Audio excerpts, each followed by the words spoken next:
still see my screen? I can find it. Let me share.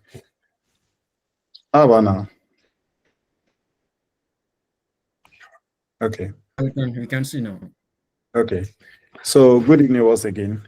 My name is Ridwan Balogun, and I'll be leading our session tonight on Java programming. So we are going to be covering some topics like the fundamentals. We are going to start with the basics, the basic introduction to Java. Then we move through topics like classes, objects, methods, and string. We also look into how to manage program flow with control statements, and we'll be working with collections like arrays and array lists. And finally, we're going to be exploring the powerful concepts of object-oriented programming, OOP, which includes inheritance and polymorphism. So my goal is to give you a solid foundation to start with, writing your code and all. So if at any point you are getting lost, please feel free to ask questions as we go along. So the thing is, I will try my best as much as possible to wrap it up in maybe within 2 hours so that we can have enough time to do some other stuff. So the first thing is introduction to programming. And let me say, I'll be using that the book given to us, which is Java in class. I'm coming. I want to look for the book so that I open it up. Hold on, please. A second. I was caught up with some other things. Okay. A second. 804.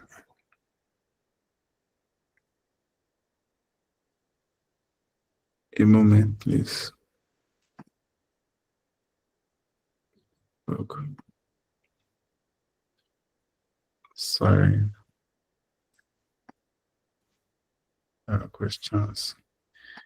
Apologies. Can someone reshare the book? Sorry. I thought I have it opened already. Okay, I've seen it. Okay. Yeah. So I'm going to reshare my screen back now. Okay. Yep. So we are going to be using this book, which is how to program Java. So the first thing is I'm going to assume that we have no prior knowledge of Java. So we are going to be starting from the absolute basics. And like we've done before, I'm going to be using IntelliJ as our IDE, which is user-friendly for writing, running, and debugging Java code. And it's great for beginners because it handles a lot of setup automatically. And if you can remember, last few months when we did the introduction to Java, we were using Visual Studio Code, which means you have to be running your codes in the terminal manually. So we do not have to do that again because IntelliJ is going to handle all those things for us. And IntelliJ also has some auto completion and error highlighting features. So we are going to be starting with chapter 1, which is Introduction to Computers and Java. And this chapter is all about building foundational knowledge. So there is no heavy coding in this chapter yet. So I'm going to explain each section step by step, which includes the how-tos for practical tasks and also the step-by-step guides when needed. And we're also going to write little code, just little code. So let's start with the bigger picture, right? So this is 2025 and computers are everywhere, from your smartphone to self-driving cars, and Java is one of the most popular languages for building applications that run on them. So this chapter opens up with quotes like, when I was going through it, I saw quotes like, man is still the most extraordinary computer of all, by John F. Kennedy. So this emphasized that humans designed these amazing machines. So, and to me, I believe we are not just higher animals, we are, higher computers as well. So the key point here is that we are going to learn OOP, object-oriented programming, where we create software objects that model real-world things. And Java powers billions of devices, which includes, over, I think I was reading a report like over a billion general purposes computers, and even more mobiles are, being, they are running on Java. So it is used by big companies like Apple, Google, Amazon. So the question is, why do you have to learn Java? Because Java is versatile. It runs on computers, it runs on phones, it runs on servers, and even it runs on embedded devices. It is in demand for jobs, in all these giants and all, like Apple, Google, and all. And it also teaches you problem-solving skills that it applies beyond just coding. So here they are talking about hardware and software. And we all know from our previous knowledge, like computers have two main parts. So we have the hardware, which is the physical stuff that you can see, like your screen and all things like your keypad and all. Then it has the software part, which is the instructions that tell the hardware what to do. So you write software to control the hardware. So hardware examples include like CPU, like brain of the computer. We have the memory, we have the hard drives that stores data permanently. We have the keyboard, we have the mouse, and we have software examples like operating system like Windows, Mac OS. We have apps like browsers, and we have programs like the one we are going to write in Java. So the key idea is that software is flexible. You can update it without changing any hardware, without touching any hardware at all. So software is just like, hardware is just like the physical body that you can see, and software is like the mind. You can't see it, but it gives instruction to tell the body what to do. So just imagine like your phone, your phone itself is an hardware, but you have WhatsApp, we have Zoom, we have Instagram and all that on it, which are software. So without the apps, the phone is useless, completely useless.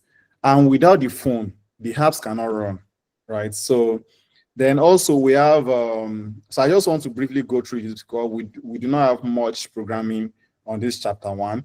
So we have data hierarchy. So data is organized in hierarchy, like from tiny bits to huge databases. And this is how computers handle information efficiently. So you can think of data hierarchy like a family tree, right? We have the bit, which is the smallest unit, which contains 0 or 1, on or off. So we have the byte, which is 8 bits, so which represents a character like A, like B, and all. We have field, which is a group of bytes, which is like your name, read one. And we have record, which are related fields. So it's just like a student's information, like read one's matric number 001, his ID, his grade, and all that. Then we have file, and file is a group of records, like a class timetable, yeah. And we have database, and database is, many files, like many files. So like the school's entire student system data. And you can think of data like the building blocks. So the bits builds the bytes. The bytes builds everything else. So Java handles all these things behind the scene, but understanding how everything comes together is going to help you, to know how to handle data efficiently. Then we've talked about the computer organization, which is it consists of unit like the inputs, which is like the keyboard, the output like my monitor here, the memory, the RAM, the ALU, arithmetic and logic units, which does the mathematical operations. We have the central processing units, which coordinates everything, and we have the secondary storage like your hard drive or flash drive and all. And so when you type in a program, that's an input. Like when we start writing our program, that's an input. The CPU is going to get the input and process it.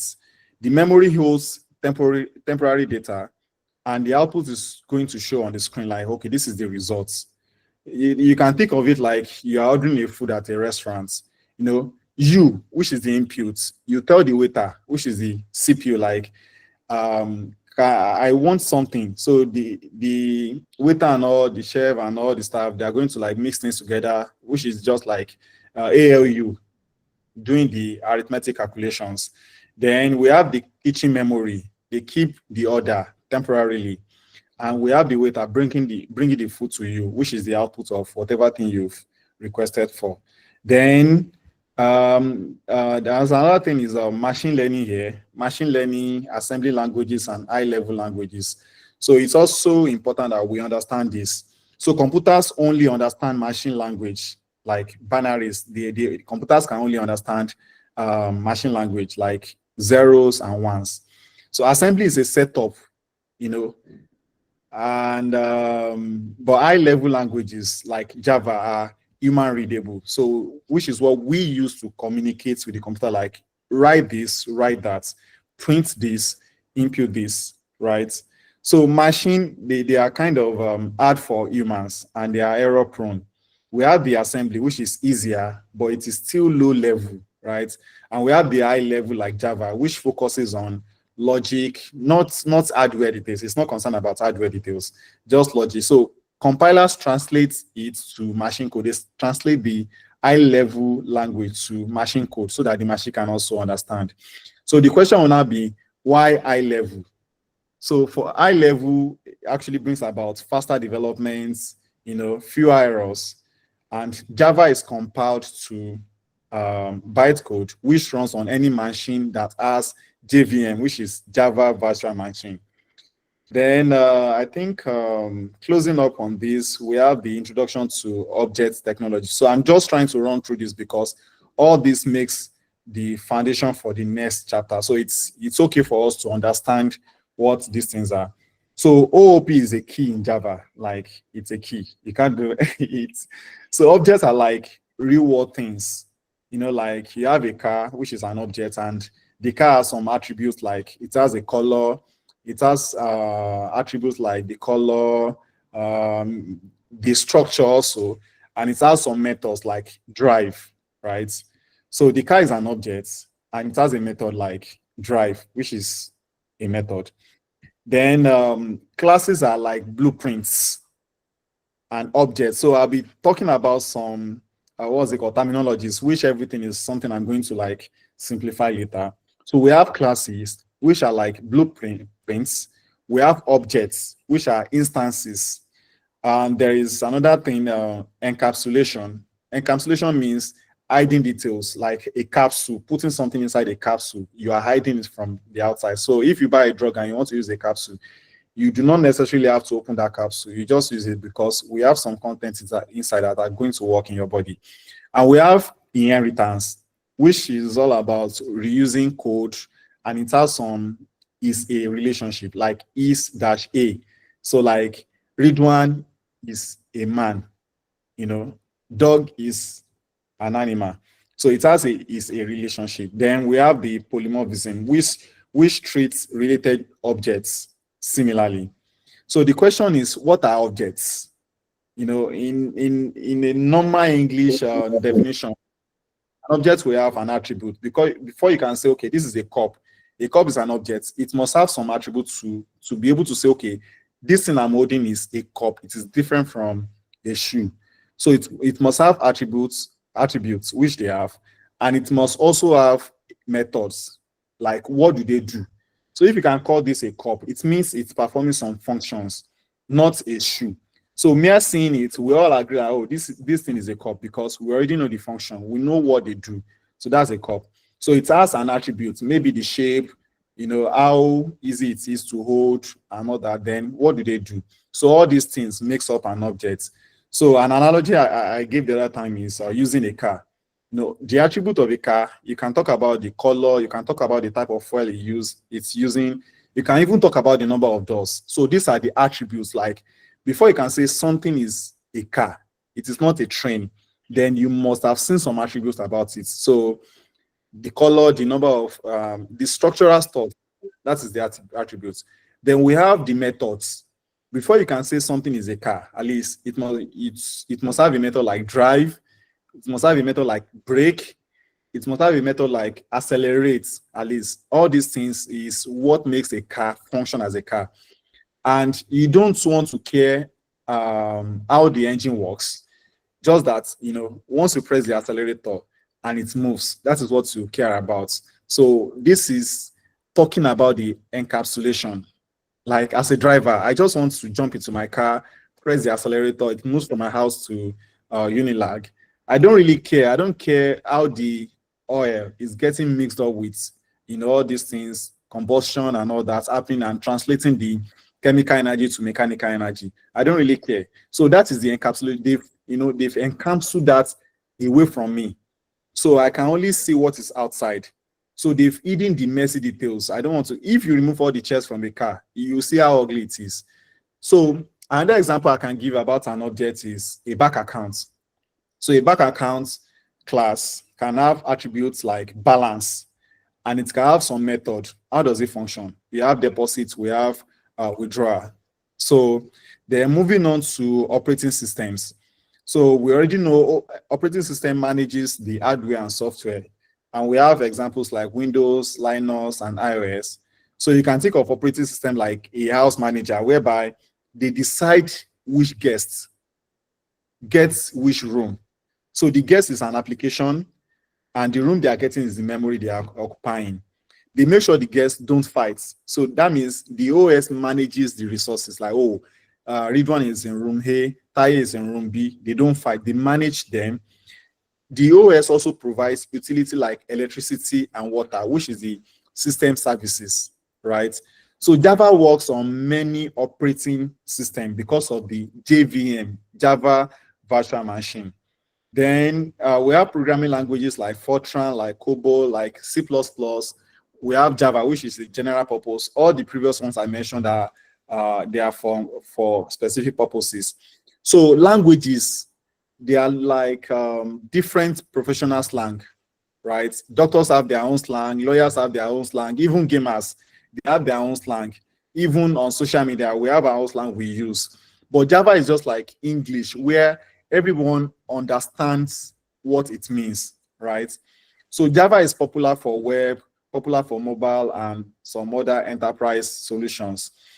So like I said the other time, Java compiles to bytecode, which is being run by JVM. You write Java once and it runs everywhere. Wherever there is JVM, it's going to run. So same program can run on Windows. If we write our Java programs on this, I'm using Mac. If I run it on Windows, so far I have the JVM on it, it's going to run. It's also going to run on Android or Linux. So, and the tool you are going to be using, which we've talked about in the previous session, is JDK, which stands for Java Development Kit. So it is used for compiling Java and running Java.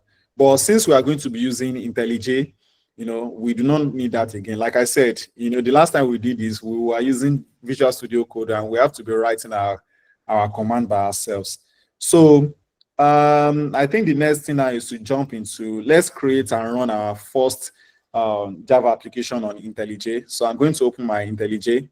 So sorry, I was doing some things before. So I'm going to if I want to run a new program here, I'm going to come to File, come to New, then Projects. So I click on Projects, and it's asking me for the title of the project. So I'm doing this because of people that are, maybe new to this or something.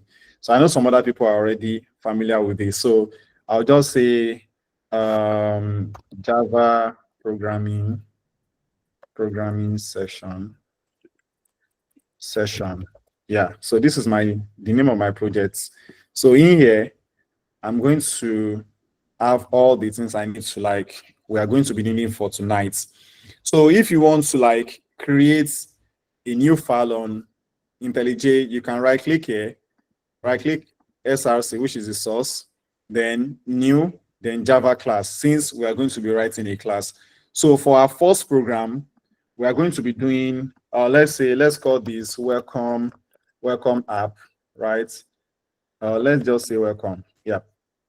So for our welcome, so anything I do, I'm going to make sure I explain them line by line so that you're able to understand and you are not lost. So I'm just going to write this out first. Then I can now explain what it means line by line, like we did the other time. So public void main. And I'll be doing this for this only. So for the subsequent codes, I'll be copying and pasting so that we won't waste our time because we have a lot of things to do.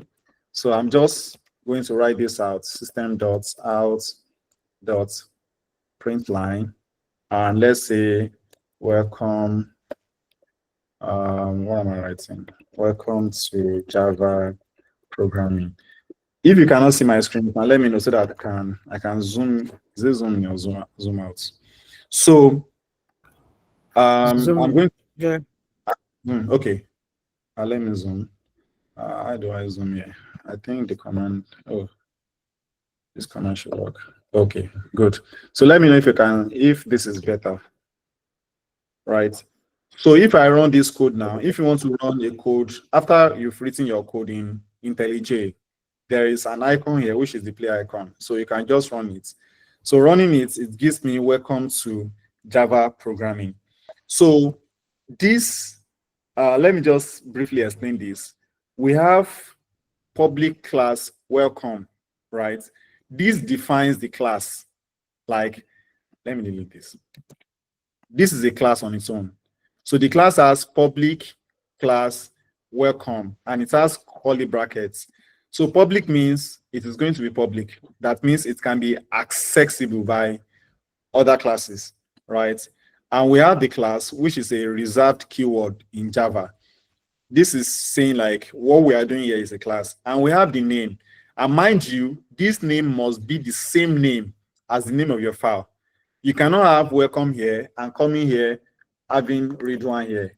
It does not work that way. Because I think we corrected someone yesterday, like they were having some bugs. So the name of your class and the name of your file must be the same. Then we now have something else. We have this public static void main. This is the main starting point for any Java application. You must have this main method. So this is like an entry point. So if you have an estate, there must be somewhere that you can enter the estate, like an entry point. So this is the entry point, the main method, right? Is the starting point.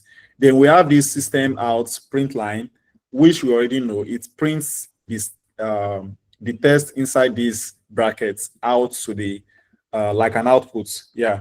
So if you run this, we have our outputs, right? And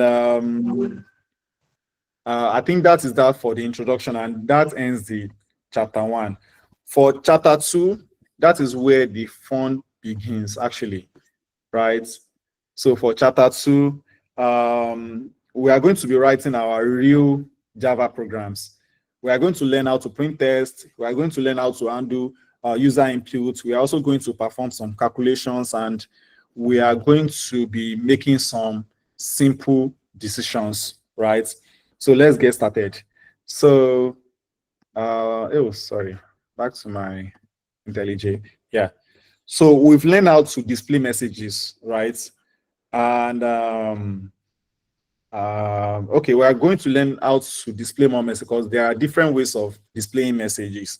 So we're also going to get user inputs. We're also going to do some mathematics and also make some decisions, like I said at that time.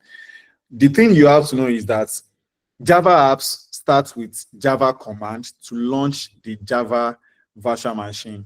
But like I said at that time, IntelliJ handles all this for us. So the question is, why start with applications, right? Java applications are standalone programs. They have, we have applets, we have, I think, servlet or something like that. So they teach core concepts like inputs, outputs, and logic, which build to more complex applications. So let's write a program that, maybe we can write another one. I think we already have it. We shouldn't. So we can change this. Let me change this to, instead of welcome to, I can just add, let me just add MIT 804 to it so that you'll see if I run it now, we have MIT 804, showing, right? So then there is another thing, which is comments. So this is a comment. So comments, you can use / to write a comment. So comments are ignored by compiler, right? When they are compiling, if I run this code now, the comment will not come out. But the purpose of commenting is that your future self is going to thank you in the future. Like, sometimes you can have some complex calculations and you do not even know. You might, at present, you might know what you are doing, but after a few days or few weeks, if you come back to the code, you'll be like, who wrote this? So having a comment will really help you to understand what is actually happening within your code. Then sometimes you might need to collaborate with other developers. If they can see comments, they'll be able to understand what is happening within your application, and that can make the application maintainable, right? Then we have the class declaration, which I've talked about. We have the main method, which is the entry point, and we have the what's it called? We have the print statements, right? And so do I need to talk more about this? Yeah, no. So then there is another way to add comments. So this is just a single line commenting. We can have, if you have multiple line commenting, you can do, we've done this before. This is, let me just put this. So you can do / */. So if I do this now, this is a multi-line comments. So this is if you want to have multi-line, because the first one I did, you cannot have multi-line. So once I move away from that line, I'm already writing something else. But in case you have multi-line comments, you can actually do it this way. Then, then, like I said at that time, there are two ways, or no, not two ways, multiple ways of printing to the console. The first one is using print line, print ln. Another way is using just print. And the question will be, what is the difference? Just print. So if I do print read one, this is just a print.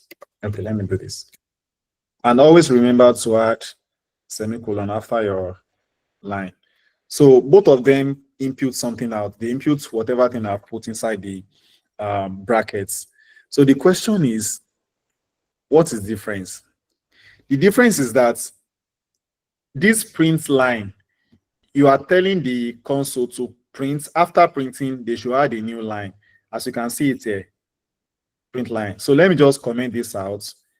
Then I'll just do, let me do this twice so that you can see the difference. So if I run this code now, you can see. So this is printing on the same line. So let me just do, this is print 2. If I do another print 3. So this is not going to print on a new line. Let me put it that way, on a new line. So if I do this now, you can see everything is just on a line. But if I add ln to them, you'll see the difference. ln. So if I do this now, I print. You can see them. So this is saying print, then add a new line. Print, add a new line. Print, add a new line. So I hope that is clear. Then another way is you can also use formatting, right? Sorry, read one. Yeah. Read one. Sorry, I have a question. Yeah, please go ahead first. Okay. Yeah. So when you say, I understand the print part in the forward one. I mean the one in front. What about the system dots? What is it? I understand where you said print is print the next line, something like that. I'm saying, what about the system part? System dot, is that out? Okay, system dot out. Oh, yes. Okay. So okay. I thought I assume we've done this before, so that's why I skipped it. So the system, these people that know it that did it.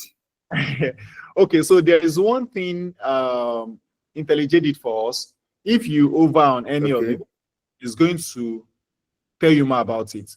But using pure English, this is saying this system printer outputs this thing, then whatever that is there.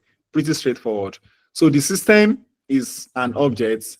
It's a class. Yeah, it's a class.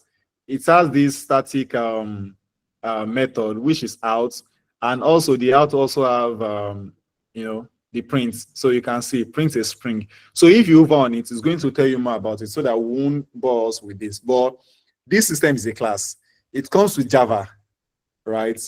And you have there are some methods on it. So let's do, if I do system dot, it will bring out all the methods. You can see we have out, we have stream, we have in, we have array copy, we even have console. So if you click on it, it does something. If you click on print line on these two, it has some things they do, right? So but then for the purpose of this class, what we are using system.out.print or print line for is we are using it to output things onto the console, right? Because in programming, all we have is IO, input and output. So we input this, we want to see the outputs. But don't worry, along the line, I'm going to explain more, right? All right, thank you. So, yeah. Like I was saying the other time, instead of using print line, we can use new line, which is indicated with \n. \n means after you've printed whatever thing that is here, create a new line, like I've done here. So if I do this now, let's do this. So basically, this is going to, like I said, always end your command with semicolon. So if I run this now, it's displaying something out on different lines, right? And we have, so this \n, they call them escape sequences. Escape sequences. We have escapes, like we have \n for new line. We have \t for tab, right? So let me do tab. If I do tab here, let's see, \t here. So if it's going to create a tab, you can see it has tabbed that space. So we'll be using this sequence, escape sequences, later on in the session to add formatting to our code base. Then so what else? So I think that's that about those. Okay. So then there is another one. We've talked about print line. We've talked about print. There is another one, printf. Right. So let me just add it here, printf. So what printf does is it formats outputs precisely, and there are some symbols that we need to use. So we have symbols like, let me just do a comment here. We have symbols like, typing. We have symbols like %s. I'm going to explain everything. We have, yeah, so let's just do percentage. Yeah? %d. Yeah, I'm calling to that, %d. We also have %f, right? So I'm going to explain what these things, what they mean. So let's say I want to print something out. Okay, I have it here already. Let me just do this. Let me do a print line for this. So let's say I want to format. Let's say I have a printf. So I will explain what they mean. What can I write? Okay, let me write %s. Then let me mix them together, and then %s.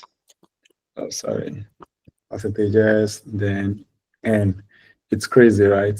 Then let's say I have, okay, let's write this, welcome to, then let's say Java. Things are getting messy already, right? So what do we get? If I print this out now, let me just comment all these ones out. Yeah. So if I print this out now, we have welcome, then a new line, Java programming. I don't know if this can be made to get bigger than this. Is it possible? Does anyone know, please? I want to make this output bigger. Oh, wow. Interesting. Okay. So we have this. Welcome to. So what is happening? That's the question. What is happening? So what is happening here is that this string here, is a format string. Sorry, Ridwan, what did you just do to me? I just press on my system, I press command and plus, because generally for all applications, command with plus will zoom in, then command minus zoom out, right? So back to this, percentage S is the format string, and it acts like a placeholder to get replaced by arguments. How do I explain this? But make sure you add spaces after the commas, for readability. So what I'm going to do is, okay, let me rewrite this so that it will make sense. The normal way we know it to be. So welcome to, let me write this. Welcome to Java programming. Welcome to Java programming. So even if I do this, let me just do this and this. I'm coming. Yeah. So welcome to Java programming, right? So what this is doing is, you can see it's pretty straightforward. It's taking this first thing inside these what's it called? Quotes, replacing it with this. So what it's doing basically is saying, copy this, put it here, which is string, then copy the next string, replace it with this. So the question will be, why are we doing this? But don't worry, it's just to format things and make things make sense for us when we are doing a lot of outputting. So don't worry, you are going to see more of this. Then we have %d, which is for digits. So let's say I have 1, 2, then I can do %d here. So I can add, making 3, because we have the first one, the second percentage, and the third percentage. So the first percentage, having %s means this is going to be a placeholder for string, and a placeholder for digits. So if I do 804 here, and I print out, what do we get? We get, okay, I added new line. So let me just add, okay, welcome to Java programming. Okay, there's space. So if I run this now, we have welcome to, so there's a new line, Java programming. Then we have %f, which is for floating point numbers. So if I do, let me do another new line, and I do %f, and here I do 8.9. So if I print this out now, we can see we have 8.9000. So basically, they are just used for formatting tests. But along the line, you are going to see what they mean. Like I said, don't forget, this is for string, %s. This is for digits, numbers, and this is for floating points, decimals. So that is that. So the next for us to do, please, if you want to talk, just talk, because I won't be checking the Okay, sorry. Can you increase this thing? The output. Yeah, the output here. Thank you. Okay, it keeps going back. Yeah, sorry, my question. Okay. The 804 and the figures didn't have inverted the inverted comma on top. Why? The figures. Yes, the figures.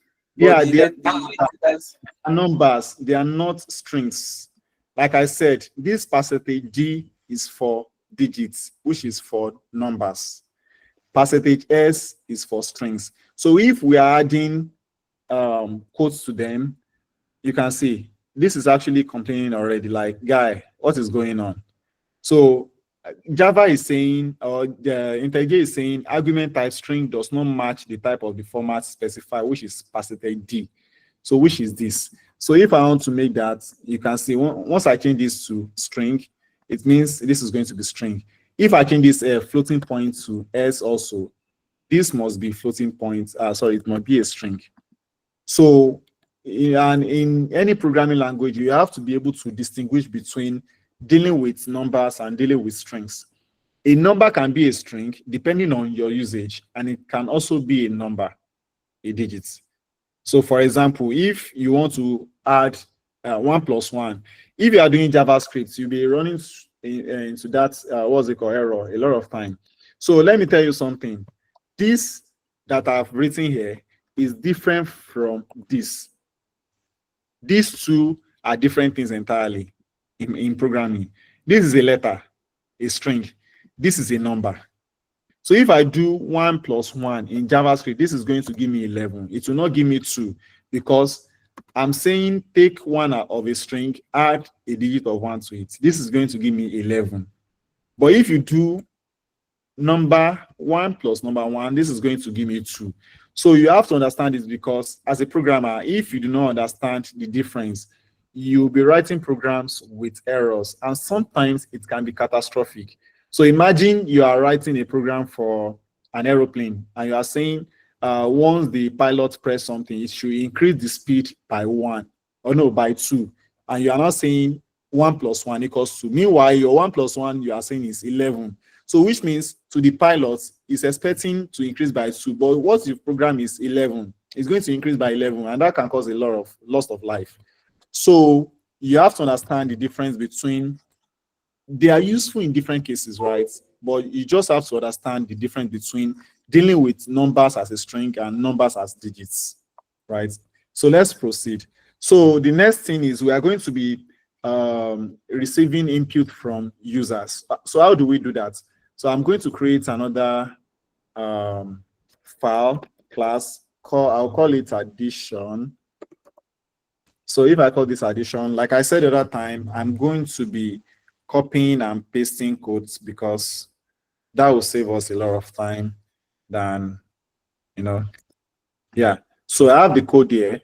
So I'm going to explain. So after pasting, I would explain everything like that so that it doesn't look like a magic to us, right?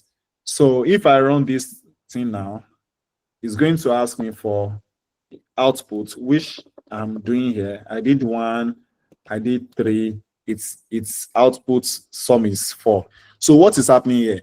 So this code here, this addition.java, this old code, it defines a program named, this is the name of the program, addition, that takes 2 integers, right? It takes 2 integers. We have integer 1, the first integer. We have integer 2. Oh, sorry. I think what I should have done is for new people. So in any programming languages, we have different types of, what's it called? What do they call them now?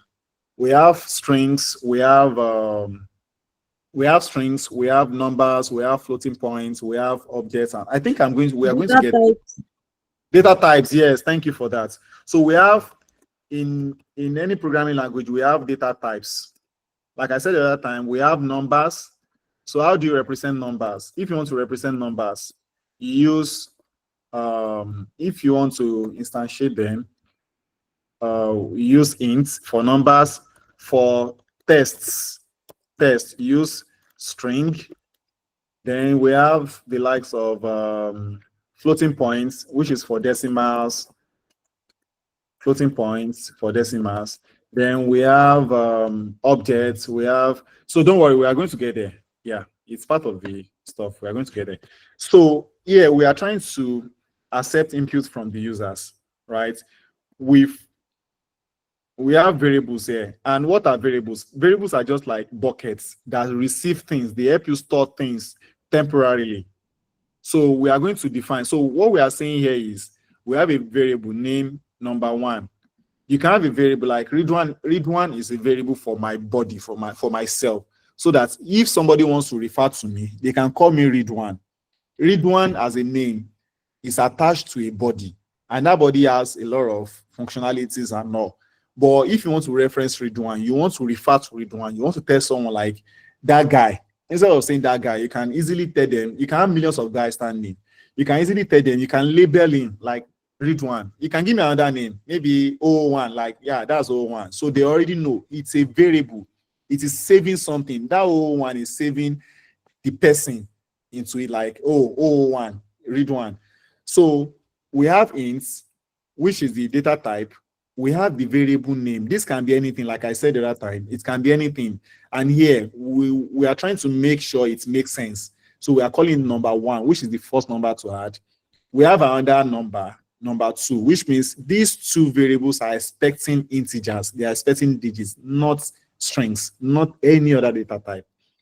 Then we have another variable called sum, which we want to store something inside. So we are storing something inside there, storing something inside there, and we are storing something inside there. So we are defining these once because we want to reuse them later.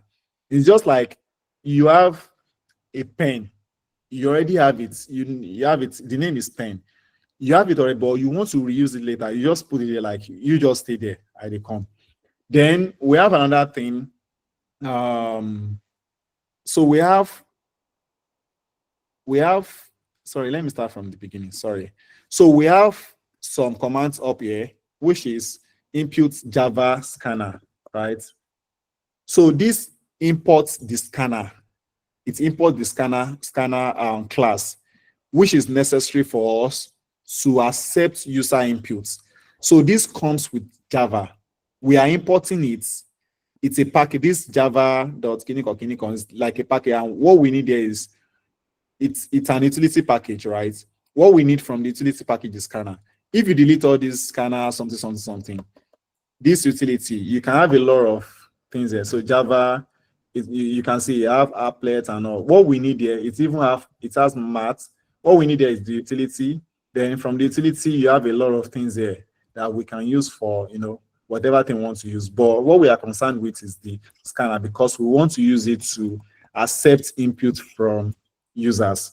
Then the scanner, we are creating a scanner object here. By using new, we are creating a scanner object. We name that scanner object inputs, right? And this is going to handle the reading of data entered by the user. And as you can see, it has new, then scanner, then system in. The other time we have system out that prints out something.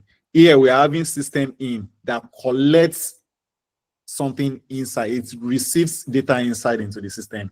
So whatever it has received, we are saving it into inputs, right? Then we have variable declaration here. We have 3 integer variables here.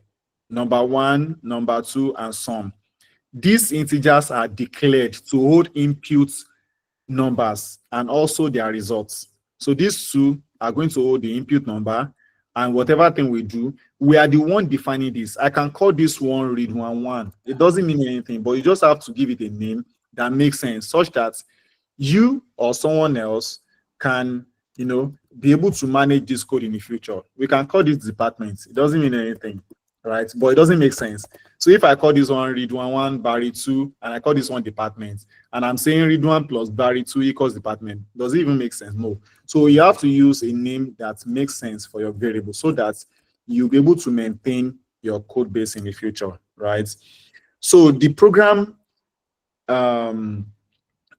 is going to, prompt users to enter first integer. So we are saying print this to the console. So this is what the user are going to see. The system is going to print this out. Enter first integer, right?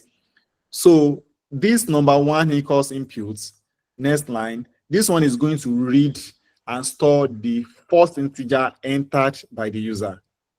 So it's expecting input.next int, and you can see we have next int integer. So which means this particular line is expecting an integer.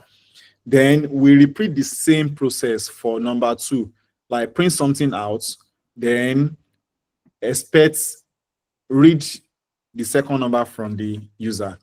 Then after we receive the number 1 and number 2, we are performing some operations on them, which is number 1 plus number 2. Whatever the result is, add it to sum. So then after adding it to sum, print out whatever it is. You can see we are now using that formatting string, which is %d, a new line, right? So whatever it is, print it out, display the sum. Then make sure you are putting your codes inside the block, inside the blocks. Let me put it that way. So if we run this now, I'm going to run it again. You can see it's asking me. So the fourth line here, so all these ones are running inside our system. The only thing we are printing out is this.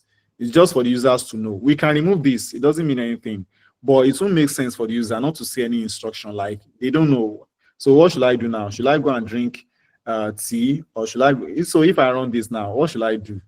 Stop and run. So you can see the user will not say anything. But if I type 1, it's going to run. I type 2, it's going to run. Sum is 2. But you want to make sure like your system makes sense to the user. So that is why we are printing something out before the user enters anything, right? What I'm trying to say is if you don't add all these things, it does not impact your program negatively, but you want to write something that the user can actually understand. So imagine you reach the ATM machine and there is nothing on the screen. But if you input your PIN code, it's going to enter. But there is no instruction. You'll be like, who did this? So that is why we have something to print out first, like instruction, right? So like I did now, you can see something is instructing me. Enter first integer. So I can do 6. Enter second integer. I can do 9. Then the result is 15. So I believe that is pretty straightforward. So always make sure you are using Yeah, unique so names. I have a question.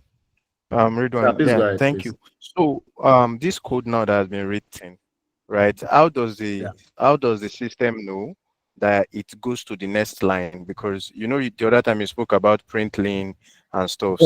So by the time it does enter first number, then you do your input.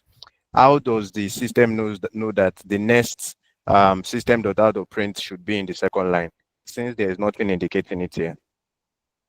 Look, I think that is not clear. How does I'm having two things in mind, but please. Okay, so this is enter first integer, right? And it shows 6. Yes. Right?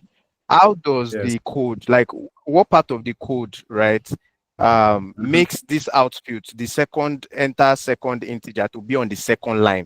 Why is it not on the same line with this enter first integer? Since there was no lane or there was nothing, specifying it should go to the next line. Yeah, that's my question. So instead of it to be on the same line, right? Yeah. Oh, okay. So that's a technical question, but for me, I can just make assumptions, right? The first assumption I will make is, can we say next? I'm coming. But then we are going to get to the part talking about control statement, control flow. And there is something I said in the last class. When computers are reading programs, they are reading it from top to the bottom, and they are reading it from left to right.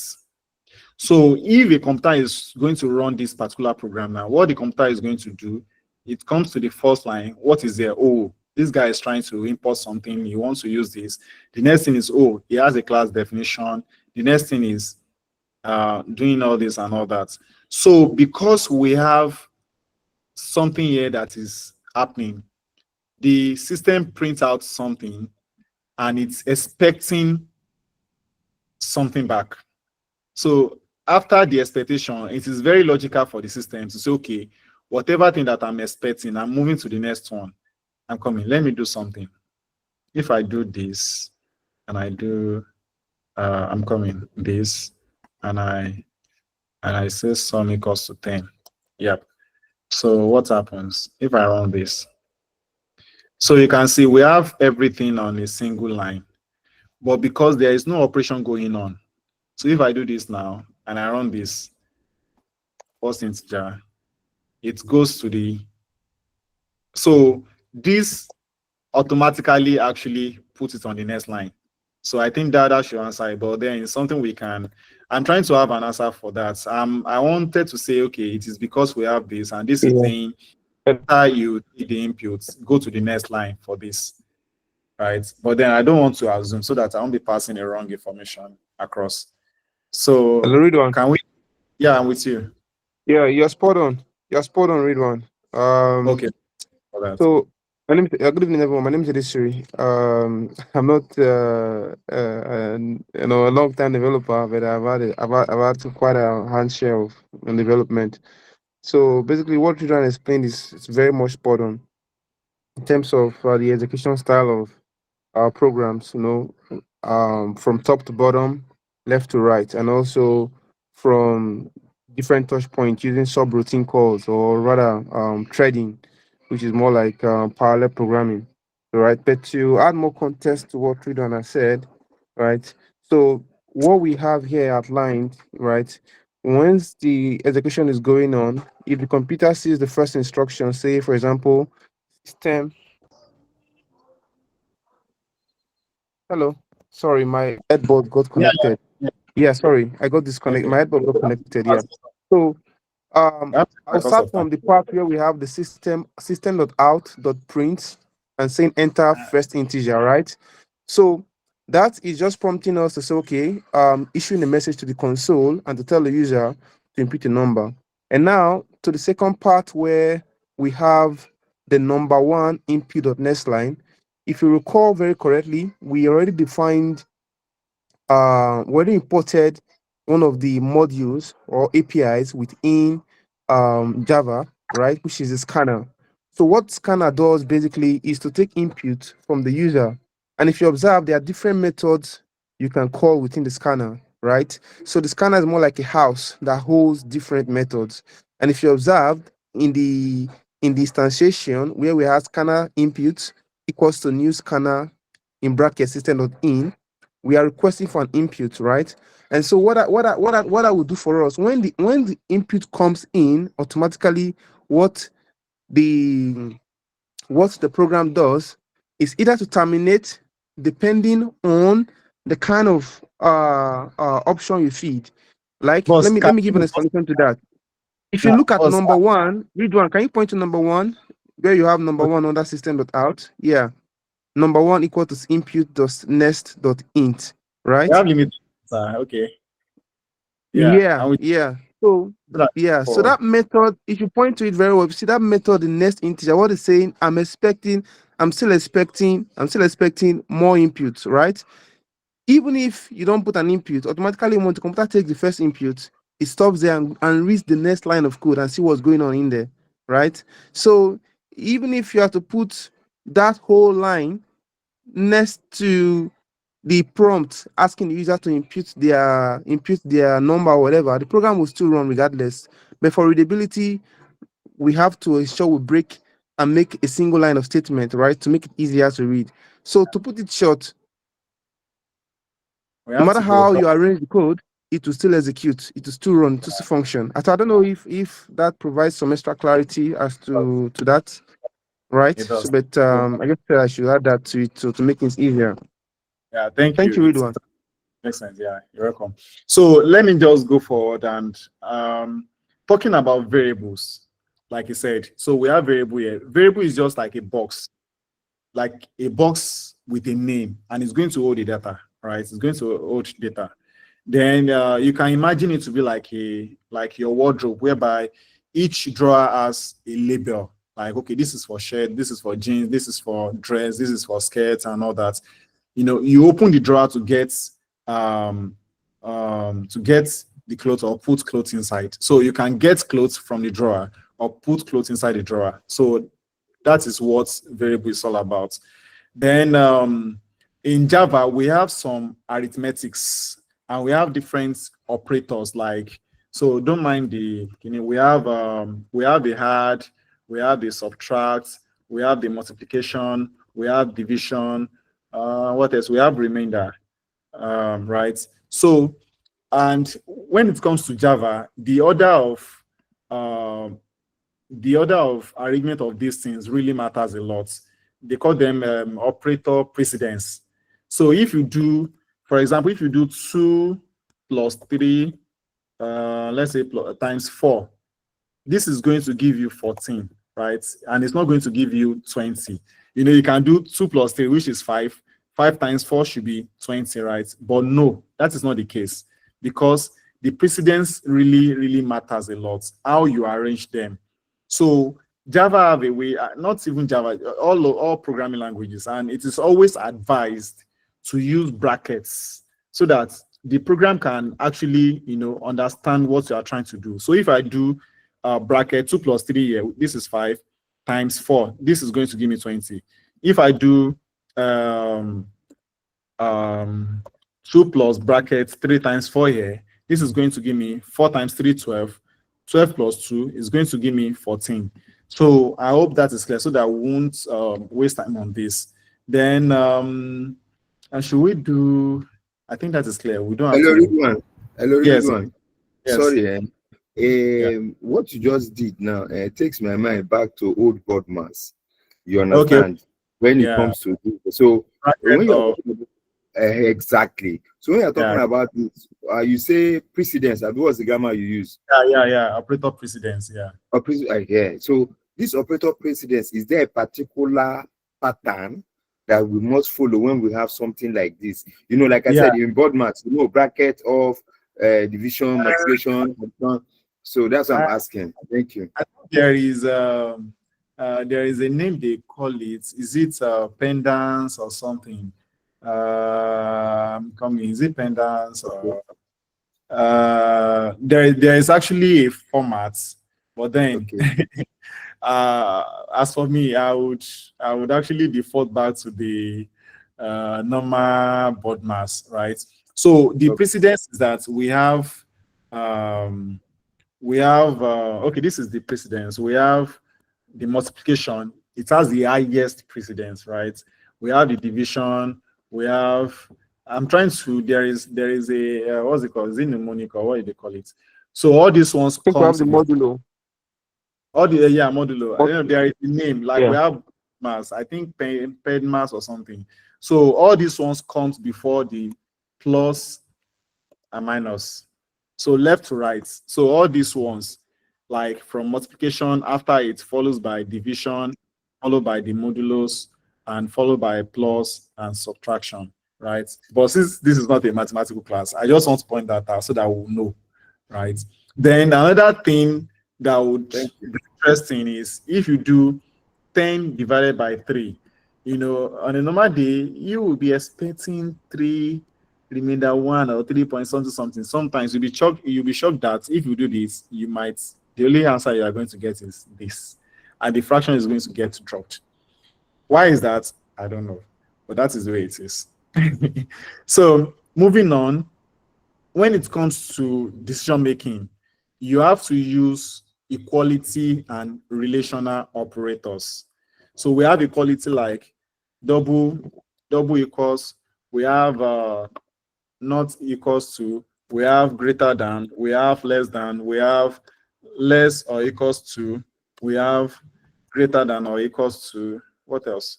I think that's it. So we have all these guys, right? And they are used for decision making. For example, let's say you go to the market, you want to buy 2 bags. Carrying the 2 bags, you say, okay, this one is bigger than this. That means this one is greater than this. If they are equal sizes, well, this one is the same size as this. That is equals to.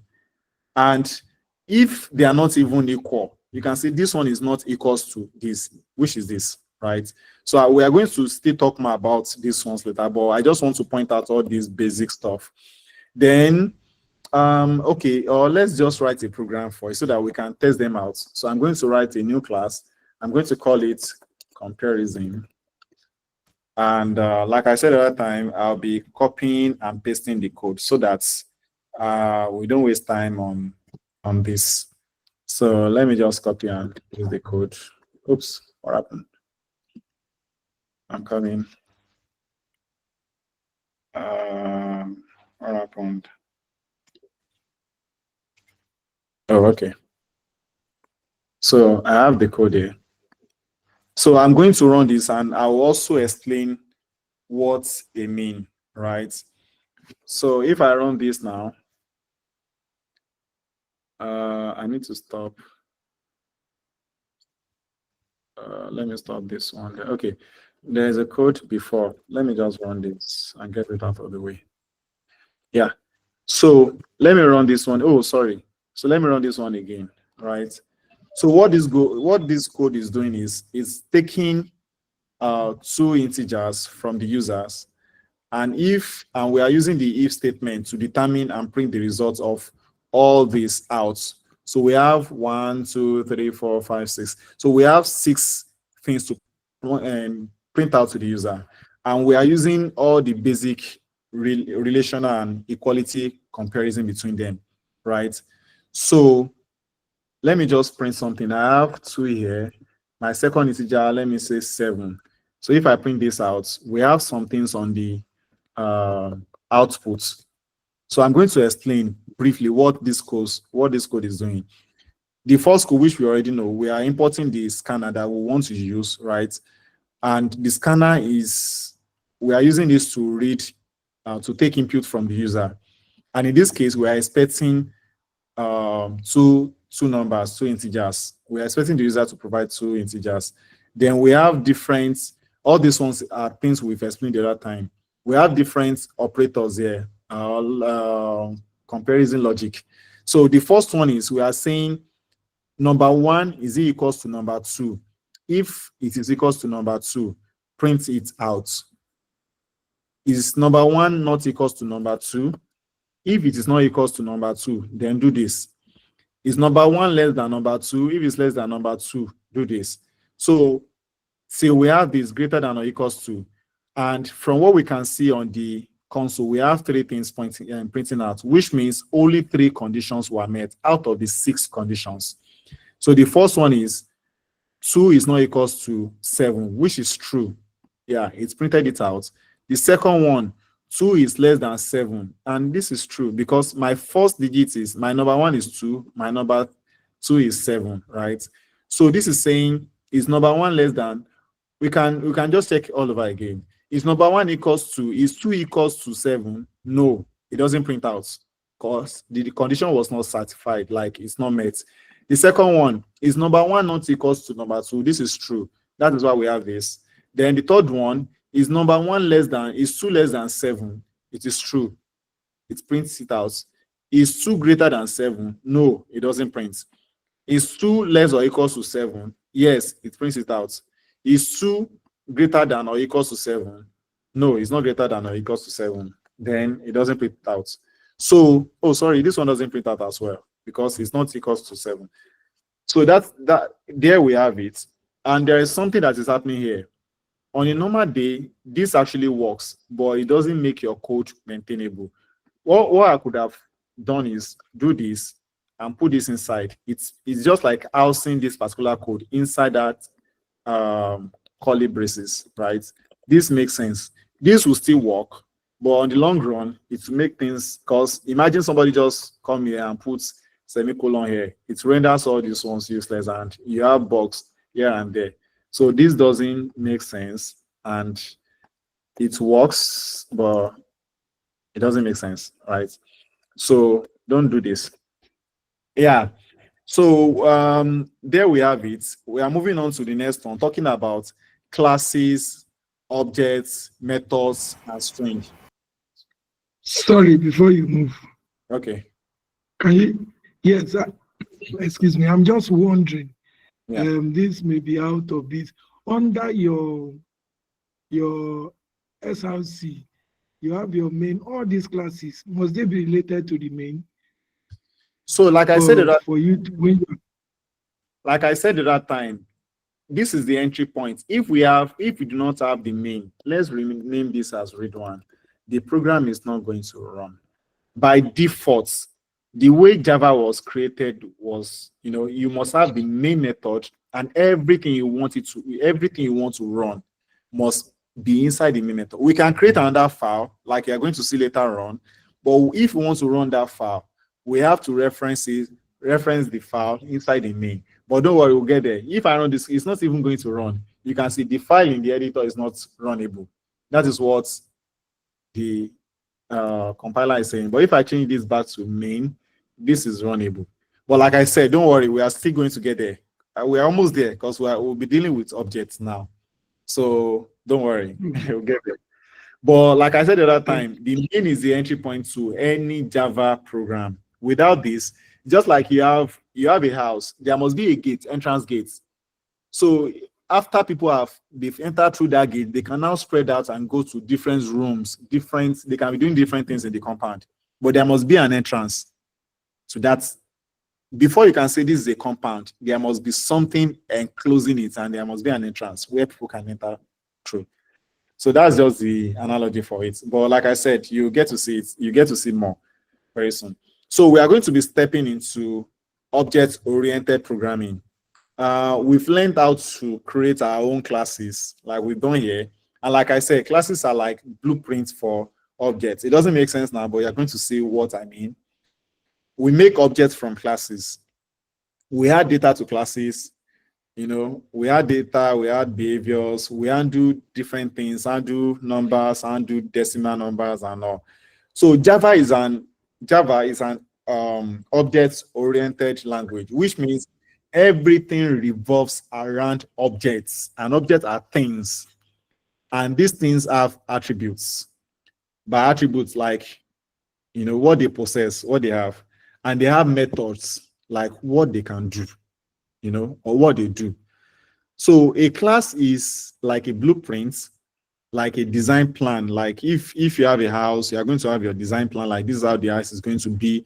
And that design, you can reuse it to build different houses, right? An object is the actual thing built from the blueprints. An object is an actual thing built from the class. The class is like a blueprint. It's just like I said, you want to build an house, you met with the architect and all. They're going to come up with a blueprint, like this is how this house is going to be. You're going to have this, you're going to have that, you're going to have this. Which means you can reuse that blueprint elsewhere. You can build many things from that blueprint, right? So let me give us an example. Let me just do an example. So I'll call this let me call this example. Okay, so I'll be using this for some examples going forward. So let's say we have a class car, and in this car we have a variable called color, right? And we can have a method drive. I'll explain all this, don't worry. And this drive is going to print something out like system.out.print line. Let's say car is moving, for example. Car is moving. Yep. So we have the blueprints, which is the car, and we have the method, right? Which is what they can do. So if you want to use this, you can just do, okay, don't let me just do it. This is stressful. I'm coming. So what was I saying? Let's build something that our lecturer did, which is gradebook, right? So let's build a gradebook to manage course information.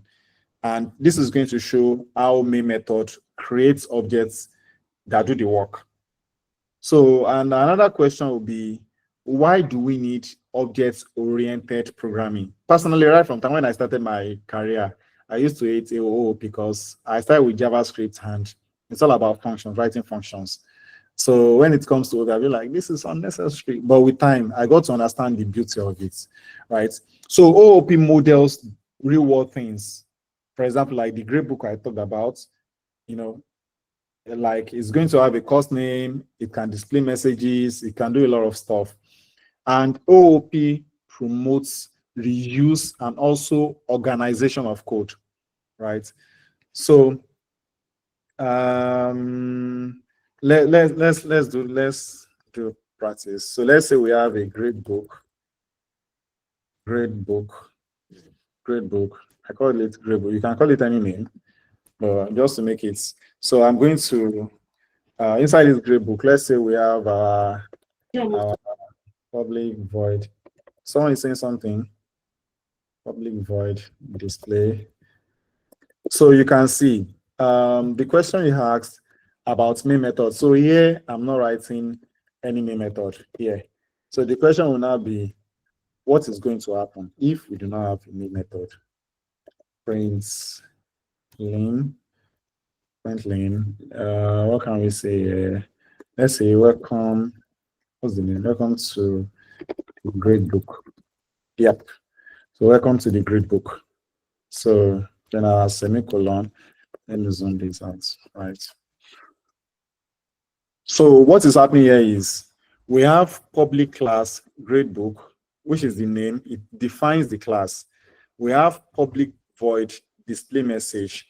This defines a method, a behavior that takes no inputs, right? And that is why we call it void. It takes no inputs and it returns nothing. We are expecting nothing from it.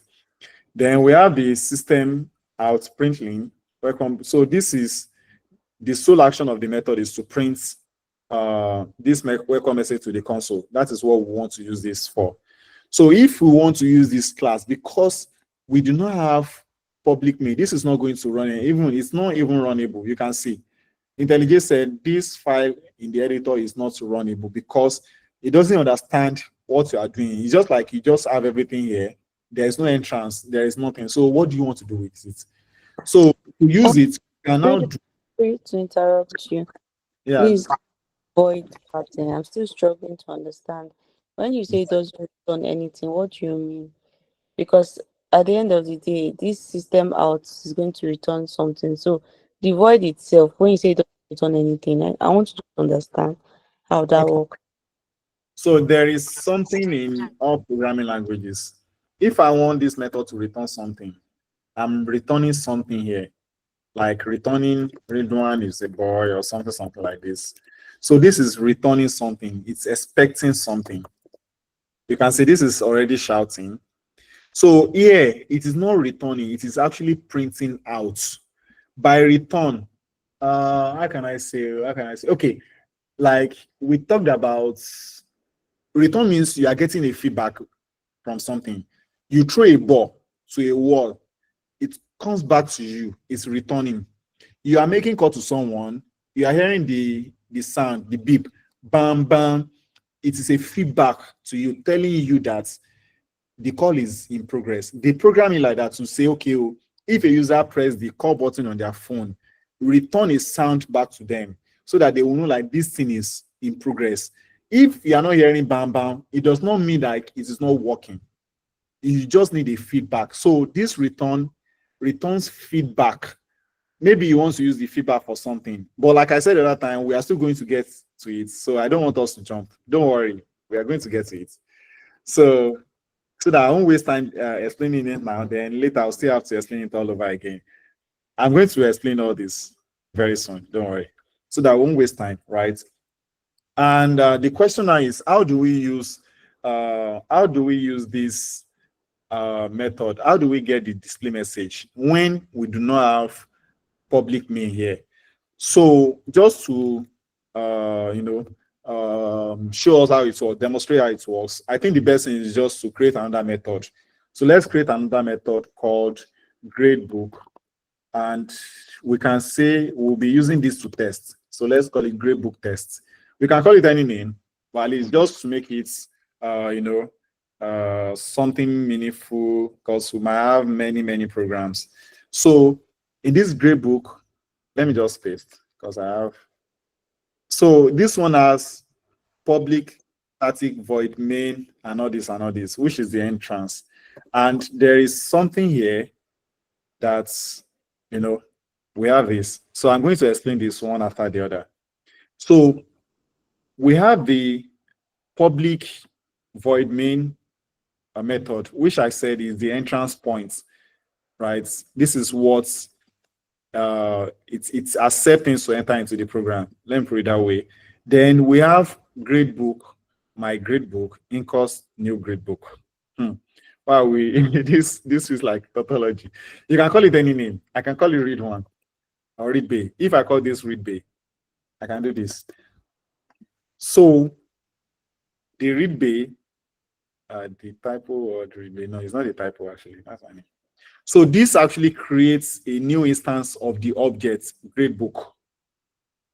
If you remember, we have a gradebook class, which is this. Oops. We have a gradebook class, which is this. So in here, we are now instantiating it. You can say we have new gradebook. So this creates a new instance. You can have many gradebook. I can call this the next gradebook. I can call it Barry. So the gradebook is a blueprint, right? We have an instance, a copy of it. Can I use a copy of it? Is that a good English to use? So we have an instance of the gradebook, and we assign the reference to the variable name read bay, right? But like I said the other time, let me change this back so that it makes sense. Yeah. So we have an instance of the class we created the other time. We assign the reference to this variable, my gradebook, and which is of what's it called, data type gradebook, right? Then we are now calling the method inside the gradebook, which is display. So we are using our dot notation here, which is whatever thing that we have, dot display. So if I run this program now, it's going to run something out. And what we have here is welcome to gradebook. So if I change anything here, let's say welcome to gradebook and grade score, right? And I save this and I come back to this and I run it. It's an instance of it. You have it. I can even copy it and run multiple gradebooks, but different variable name.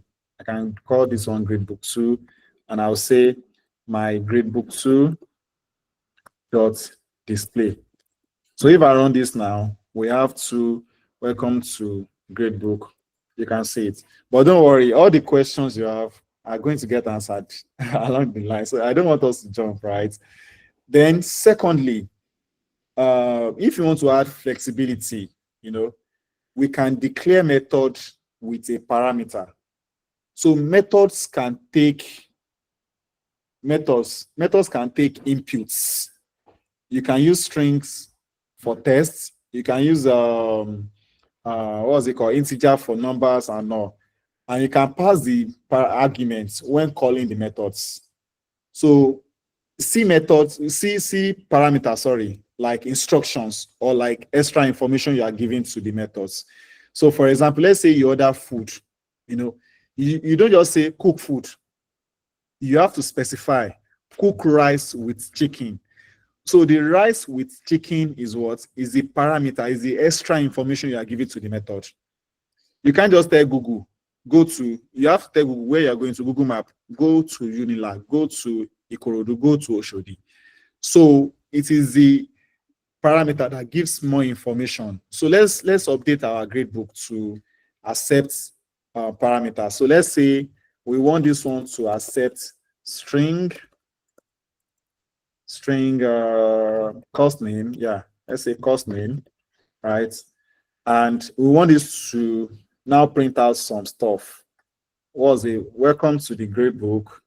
Let's say let's just change this for then print. Let's add a new line, and we're expecting a string here.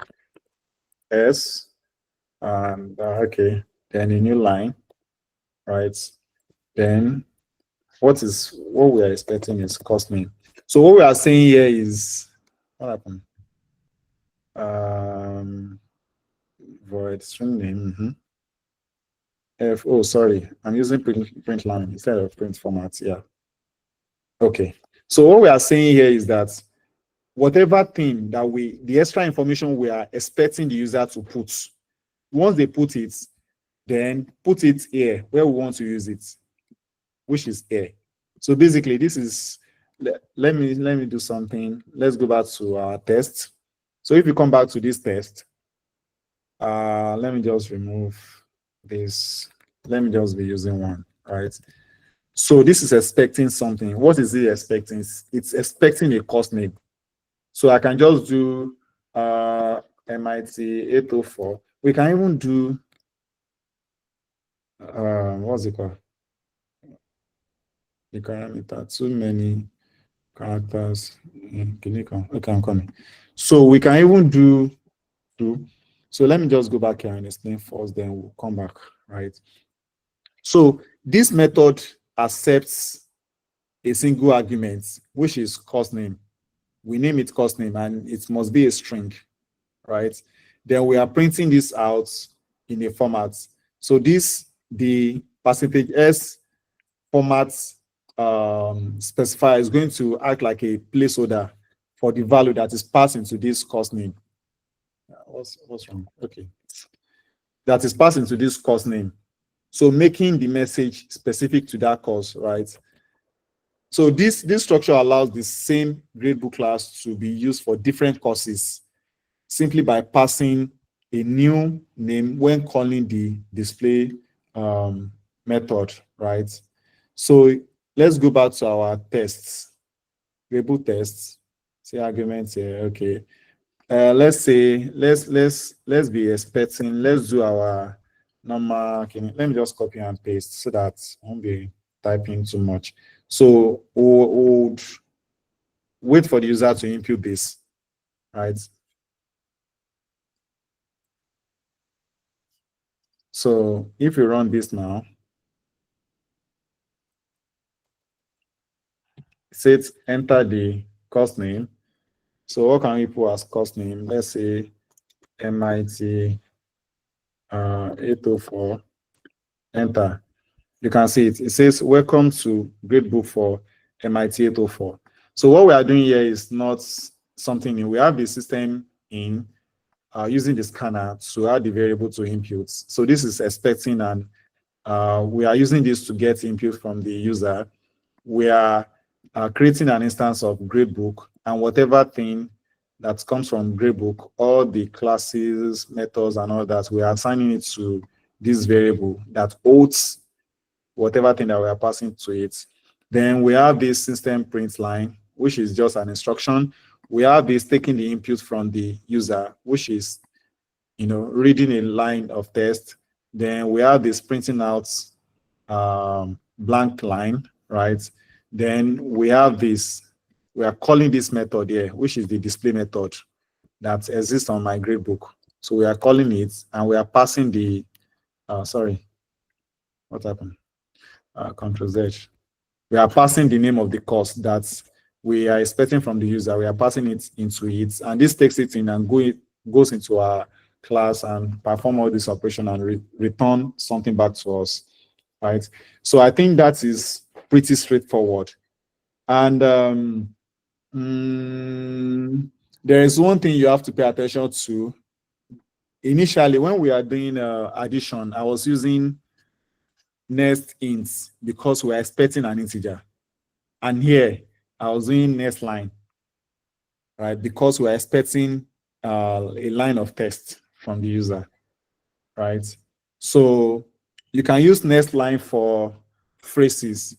If it's just a single word that I'm expecting, I can just do next only.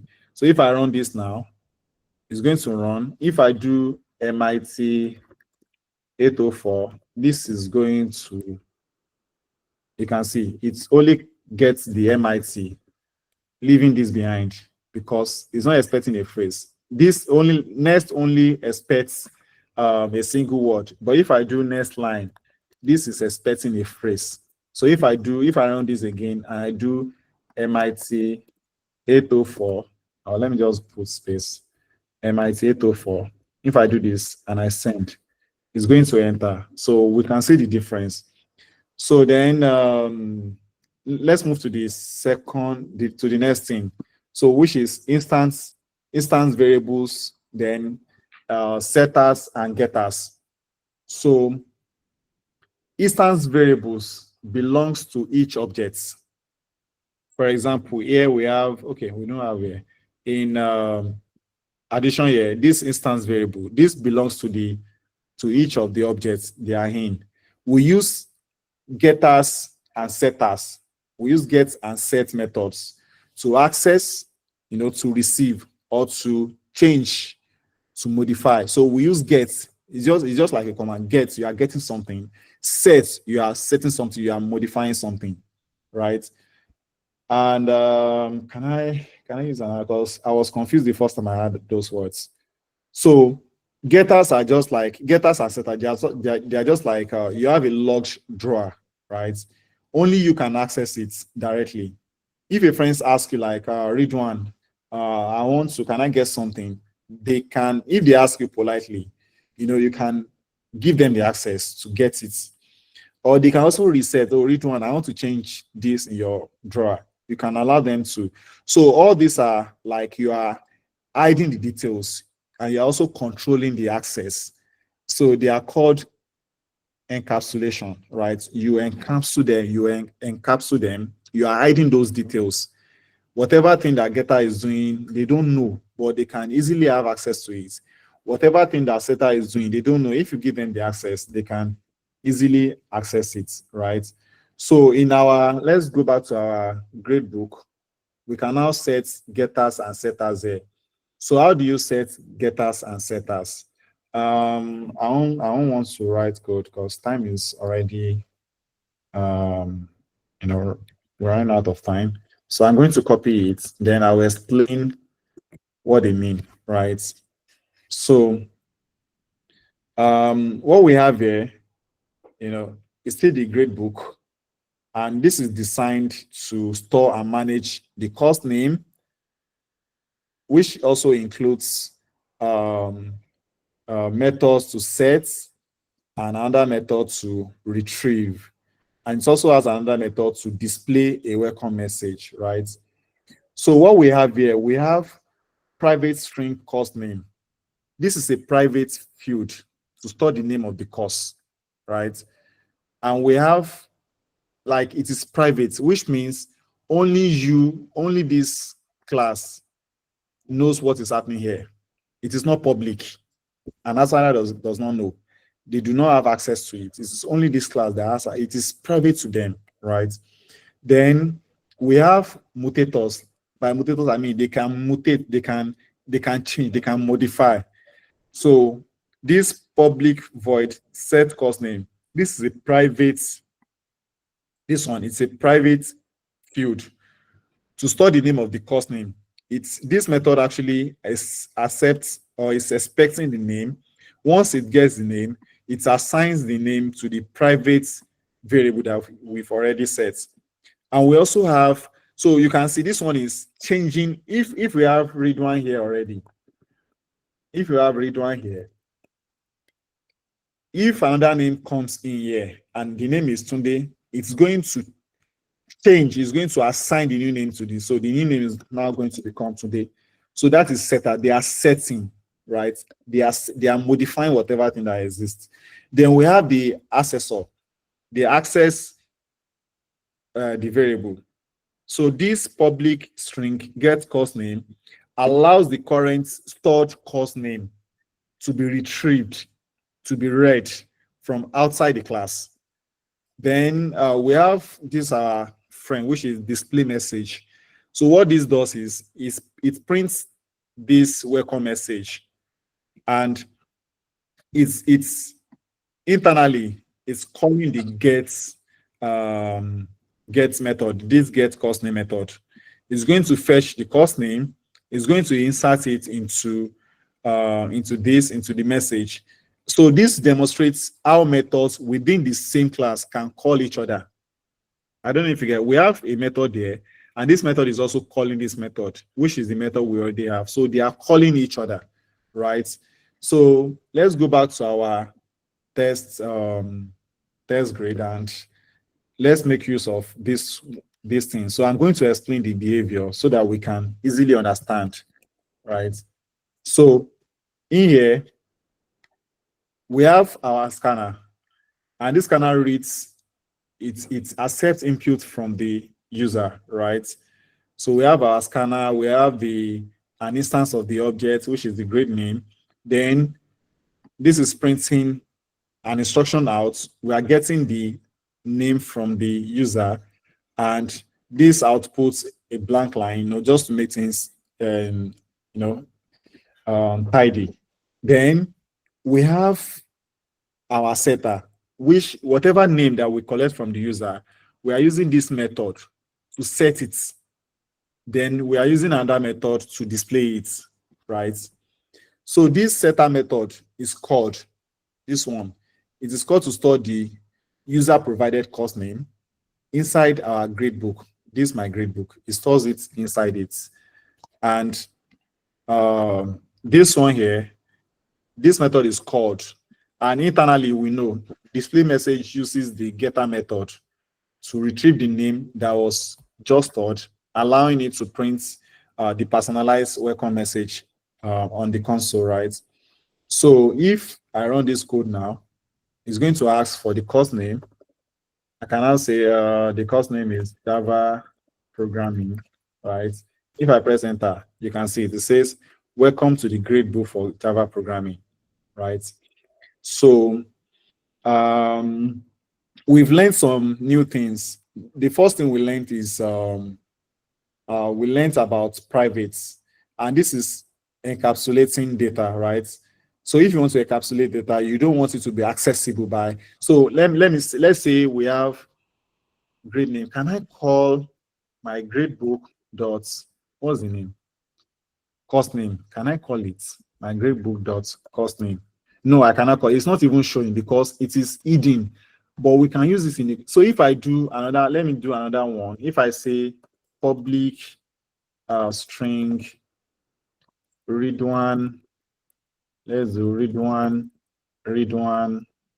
name equals Ridwan.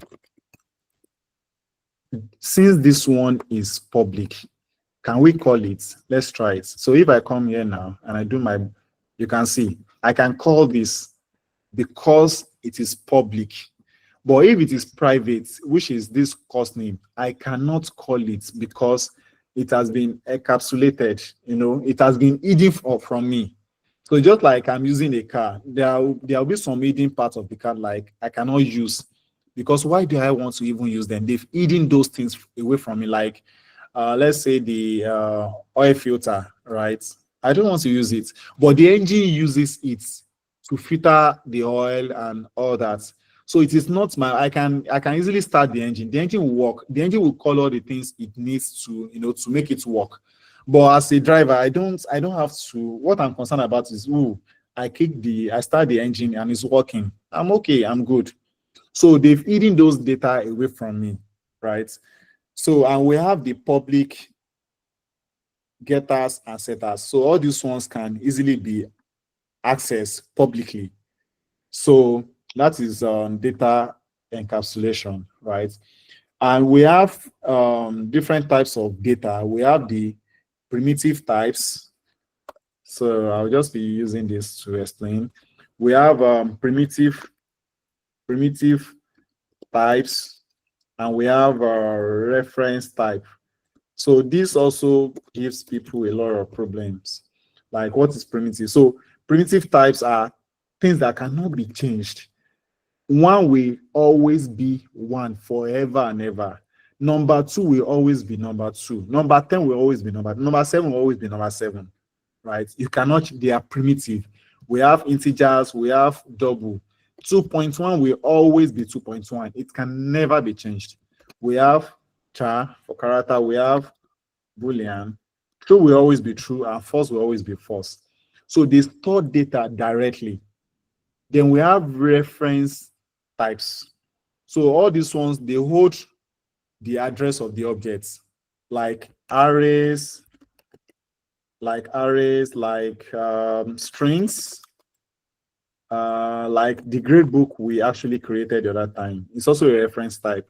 So reference type holds the address. So we already know number 1, but if you want to go to Ridwan's address, you cannot be carrying my house all around in your pockets, but you can have something that can reference to my address, to my home. Like, this is Ridwan's house. So where are you going to? I'm going to Ridwan's house, where it has number 7, so Lagos, right? You cannot be carrying my house around because you want to have access to my house, but you can reference it anytime you need it. So those ones are, but you can be carrying your notes, like your Naira notes around. You know, it has numbers 5,000 Naira and all. You can easily access it. Even those ones too, you can also reference it if they are in the bank, right? So you can see primitive types like cash in your wallet, which you have direct access to, direct usage. You can use it directly. And you can see reference type as ATM cards. So these ATM cards points to money stored in your bank. It is not directly the money you are carrying around, but you have something that references that money that you can use anywhere. So I don't know. I'm just trying to make sure I break this down to layman stuff like primitive types and reference types, right? So primitive types are just like your cash in your wallet. You have access to it. You can use it immediately, direct access. Reference type is just like your ATM card. That it points to the money in your bank account, right? So, and there is one thing about primitive types. You can see them. They are all the same. Best of same feather. They start with lower cases, lower letters, int, lower letter, char, lower letter, boolean, lower letter. And there is something common with reference types. Reference types always starts with capital letters. The other time we wrote strings, capital letter. We wrote gradebook, capital letter. It's just like the standard, right? So you can have primitive types can be something like, let's say int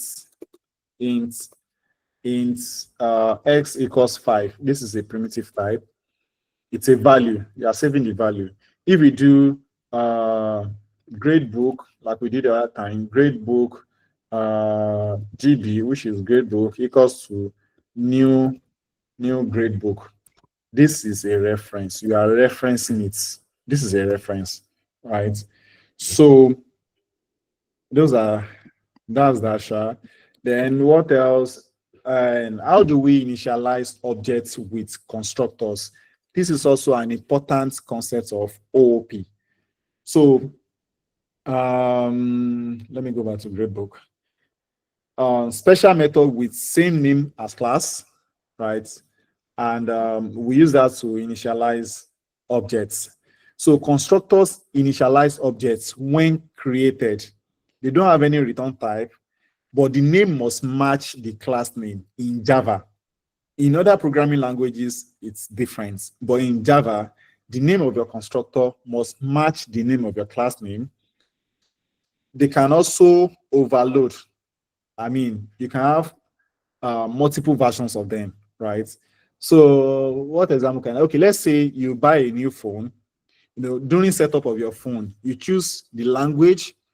They will tell you to choose Wi-Fi.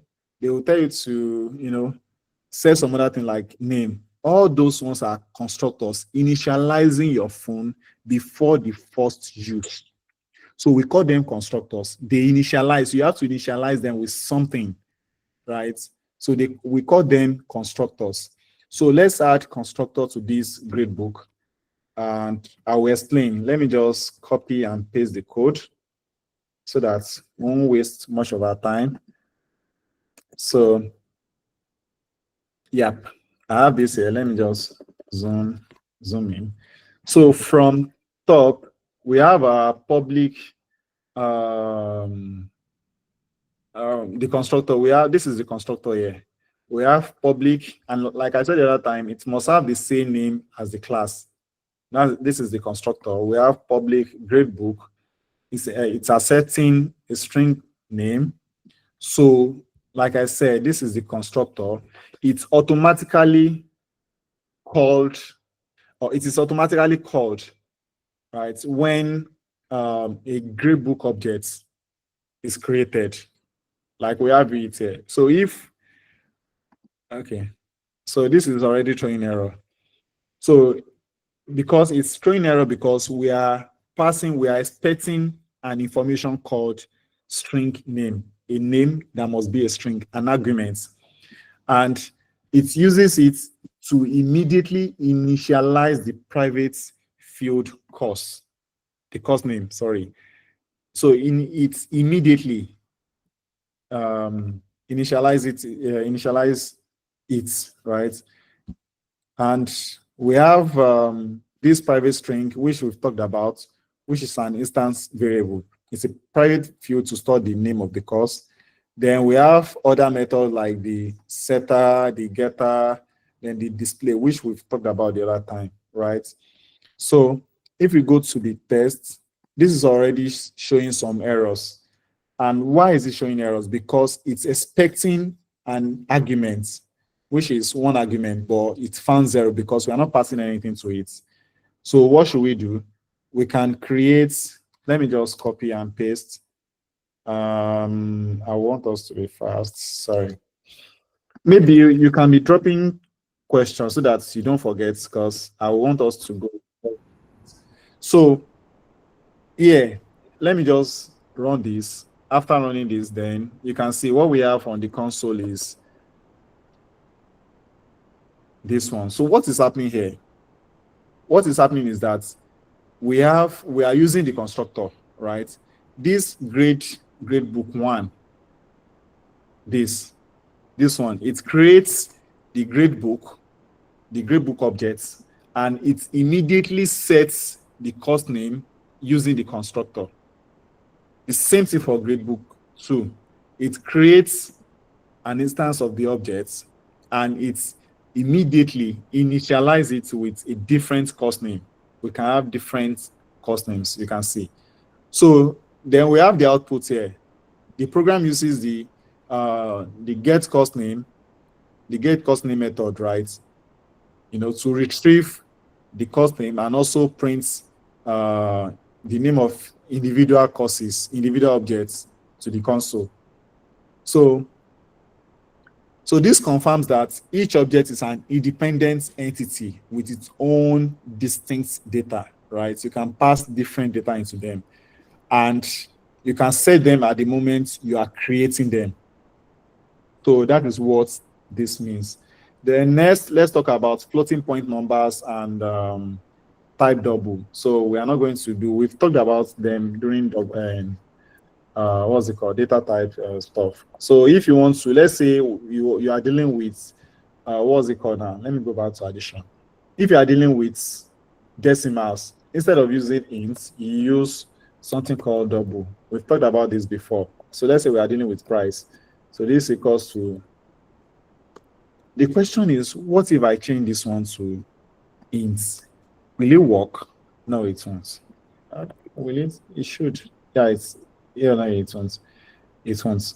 It's expecting you have to tell it like this is. So if you use string here, it's still going to throw an error unless you put these ones inside double quotes, right? So let's do something, so that we can talk about. But one thing I'll point out is, like I said the other time, watch out for errors, rounding errors when you are dealing with doubles, right? So let's create another file. Let's call it accounts. Then we can just run some little stuff. Then we can move to another topic because of time. Oh, let's call this accounts, not addition. So inside accounts, we are going to be having some, which is going to talk about the double, and also that we can see how that works, right? So let me run this. No, we can't run it. We have to, okay, we do not have min, so it will not run. So, but what this code is doing, let me just explain the code because it's pretty straightforward. It's just like we are repeating the same thing all over again. So we have a private field here that stores the current balance of the accounts, right? Then we have our constructor here. So this constructor takes one argument, which is initial balance. It validates it. Here you can see we are checking if initial balance is greater than 0.0, then set whatever balance to initial balance, right? Then what else? If it is less than 0.0 or equals to 0.0, nothing is going on, right? Then we have our method which mutates, it changes. This is a setter, right? So we are saying credit the accounts with this double. So this is expecting an argument of double amounts, and after taking it, it's going to take the balance, then add the amount to it and save it inside balance, right? So this is just a simple implementation, and it does not validate the credit amount if it is possible, if it is positive or not. So we just leave it at that because we are trying to make some samples. Then we have the get balance as this one is crediting the balance, you want to know what your balance is. So that is why we have another method. So this is getting the balance. So it's a getter method, right? An accessor. And this method returns the current value of the private field balance. So any method that calls it. So someone that was asking the other time, like, this is where the return is being used, right? This is returning something back. You can see these two, they are different. So this one, it's not, this void means it is not expecting anything to be returned. This one means we are expecting something to be returned, and it must be a type of double. But if you are using system.printout, that one is printing out to the console. We are using the console because we are in development phase. We are just testing whatever thing we are doing. If you build an ATM machine, right, and you have the console, the thing will just be printing inside the machine. It is only the developer that will come like, oh, what is wrong? They can use that to debug. In some cases, though, it's not efficient because the console can get cleaned over time. You'll be logging in somewhere, maybe a file or log file and all that. So the system.out println, it is because we are the developer and we are looking for a way to get easier access to something. You cannot say, this cannot be categorized as a return statement because it is printing out to the console. A return statement is whatever happens here, what is being returned by this method when it is called, it is returning a balance back to us. All right. So let's test this out. So if you want to test it out, let's write another class, call it account test. So the account test is going to have some, please, you can be writing the questions, and when we are done, we'll treat so that I won't waste time. So I thought we can finish this tonight, but I don't think so. So we have the account test. And what is happening here is, let me run this first. So running this, we have some things out. We have account balance $150, then the second account $0. So what is actually happening here, right? What is happening here is this one, this first line. We are saying this creates the first account instance with a valid initial balance of $50. And the second one, creates the second account with an invalid initial balance of minus $7.53. And if you remember in the code, we are saying if, where is it? We are saying credits. Okay, we are saying if initial balance is greater than 0, then initial balance should be equal to this. That means if the condition is not met, the initial balance we are setting it to is minus 0, minus 7 point something, right? 7.53. And this condition is not met. That means the initial balance will still be 0. So that is what is happening here. Then here we are just normal printing out. We are using the getter to get the balance, then printing it out. Then we have another stuff here, asking input from the user. So which means we have it here, enter deposit amount for account 1. So how much do I want to deposit? Let's say I want to deposit $70. You can see it has added it. That is 70 plus the initial balance, $50, making 120. So enter deposit amount for account 2. So for this one, I can input, let me just input this. You can see we have this. So which means our program is running. So basically all we have here are things we are actually familiar with. Right? We are printing this out. We are getting input from the user, and we are printing it out. Basically, all we have is just, there are things we've learned before. We are just bringing everything together to make a whole. So that is that about that. Then what else can we do? I think we might need to call it a night because, okay. Can I? Yeah, go ahead. Okay. I want to know the difference between a constructor and a method because they pretty much seem they look the same to me. Oh, okay. Well, they are not. So the time to use a constructor, like the name implies, constructs for the first time. It constructs, it creates something. And I use an analogy the other time, like if you buy a phone, right? Before you even do anything on the phone has to have some default things, like you have to set your language, you have to set your time. It's just like a configuration, right? So it creates something with something for the first time. Then you can now, what's it called? You can now perform some other activity on those things that it has been created. So for example, let's say, okay, those times when we used to buy maybe SIM cards, and they will tell you that if you activate this SIM card, it comes with a bonus of 15 naira or 500 naira or whatever, like a welcome bonus. So those welcome bonus are like they are constructing it for you on the go. Immediately the method, immediately the objects or the class is created, those things comes with it automatically. So those are constructor, like the machine or the program creates them for you based on what you give to it. The methods are reusable things, right? Like you can easily call them at any time you want. Okay, for example, like I use the SIM card for example. If you register a SIM card, they give you 15 naira. The 15 naira they give to you is the initial balance given to you by the system itself. It constructs it like based on the activity. After you register, give this user 15 naira.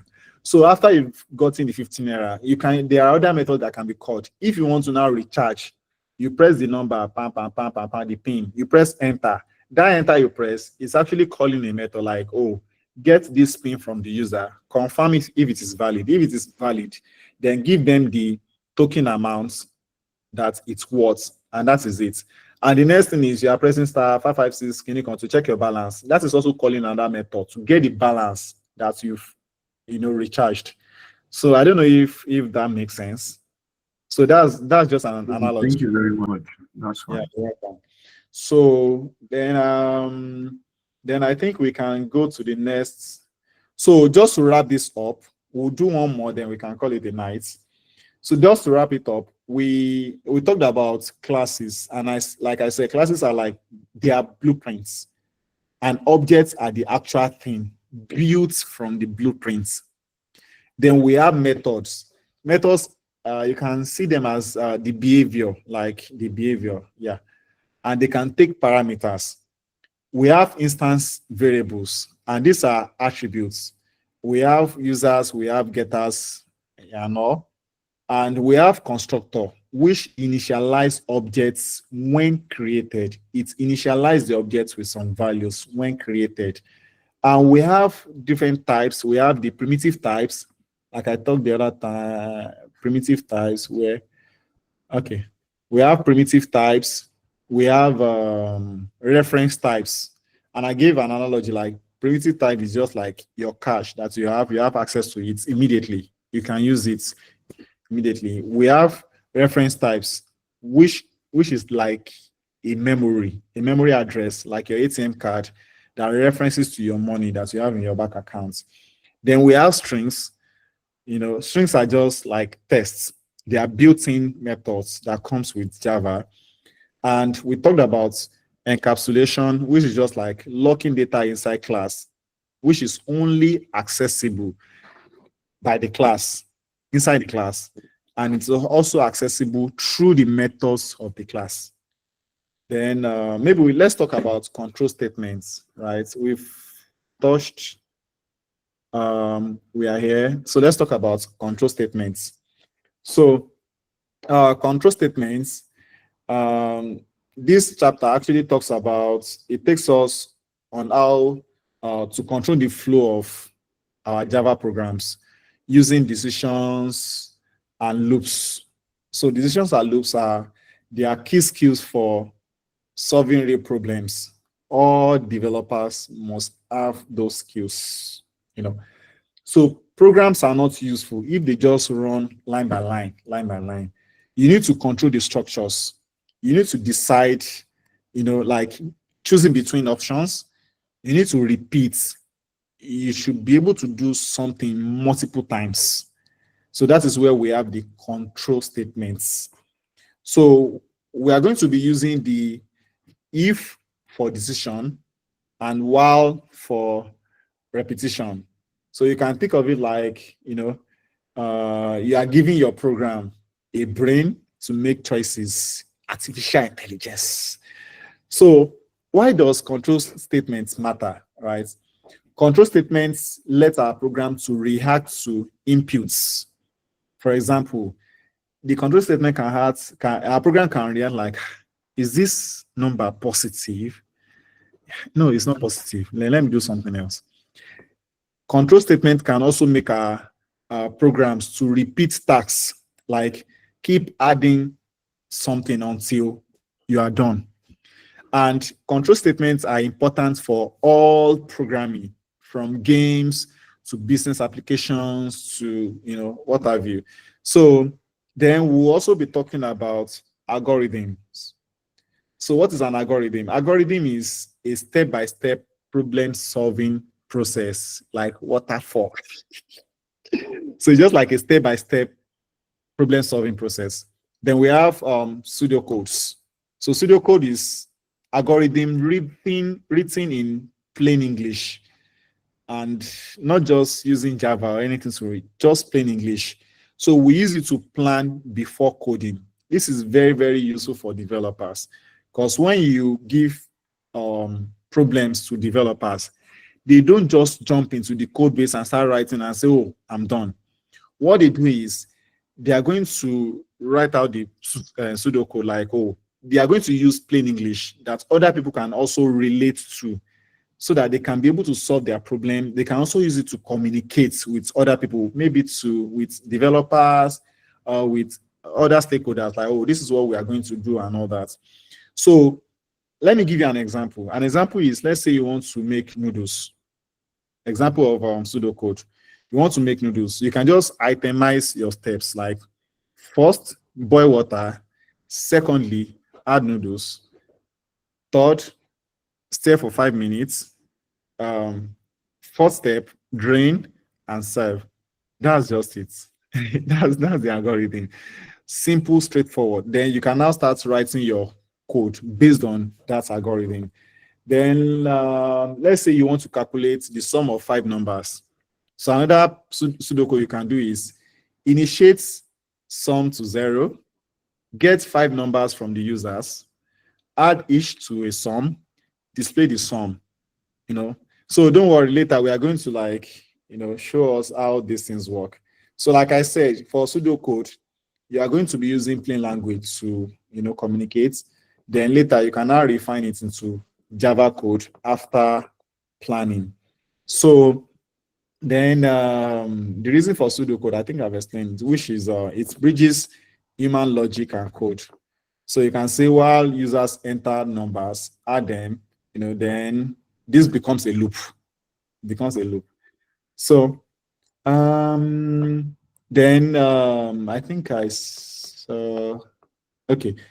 So programs also use sequence, which is steps in order, like waterfall. Program also use selection, and program also use repetition. So sequence, like step one after the other. Selection, if this, you are making decision that if this, else this. Then repetition, like repeat this, loops through this over and over again. So you can see sequence. Let me just write that. You can see sequence as where do I have the example? Okay. Oh yeah. So you can see sequence. Sequence are just like steps that run one after the other. An example I can give is brushing your teeth. If you want to brush your teeth, you have the paste on the brush, you brush, you rinse, you spit. So that's a sequence. You brush, you rinse, you spit. Then we have selection. After sequence, we have selection. So selection is just you are choosing, you are selecting, you are choosing between options. So you have many options. If this, then this. If there is power, if there's electricity, turn on the fan, turn on the lights, and all. Else, if there is no electricity, light the candle. So you are choosing between options. If it is raining, then stay in class. Else, go. You have options you are choosing from, right? Then we have repetition. So repetition is you are repeating a step. So in this case, we are using repeating a step or repeating steps. So we are using the while or for loop. So we are going to get into that. So an example for repetition is keep stirring a soup until it thickens. Or maybe you are making you are using flour for something. You can say keep stirring the flour until it changes to something, or keep grinding something until it softens. So you can have, it's just that's just repetition. So in programming, you will most definitely be using these things. Even in real life, we use it a lot in everyday thing we do, right? So let's talk about the first one of them, which is the selection. So the selection is talking about, you making what's it called? Selecting from options. So let's say, okay, let me just write this out. You can say something like if age, we did this last time, if age is greater than or equals to 18, then you can now say system.out.println, print line, you can say you can vote, right? So you are selecting, you can vote. Then you can now do something like else. If this condition is not met, you can now print out you are too young to vote, right? So we did this, you cannot vote. Let's just do you cannot vote. So this is the analogy. This is an example. If you are older than 18, if you are 18, sorry, equals to or greater than. If you are 18 or older, then you can vote, or you can watch this movie because it is what's it called? Rated 18, right? Otherwise, do something else or do nothing. So the show can like if this, then do this, else do nothing. Or you can add an else if you want them to do something else, right? So let's just write code to test this out. So let's call this, we'll call this if test. So inside this if test is also pretty straightforward. So I'm doing this because of people that are just joining the thing for the first time, so that it won't be strange to them. So yeah, oops. So what is happening here is pretty straightforward. We are using the scanner to get input from users. We've done it the other time. So we are now saying the user enters number 1, number 2. Let's just do this. So number 1, let me just enter 5. The second number, let me enter 9. So we can see what is printed out. 9 is larger than 5. Why is this printed out? Why not others?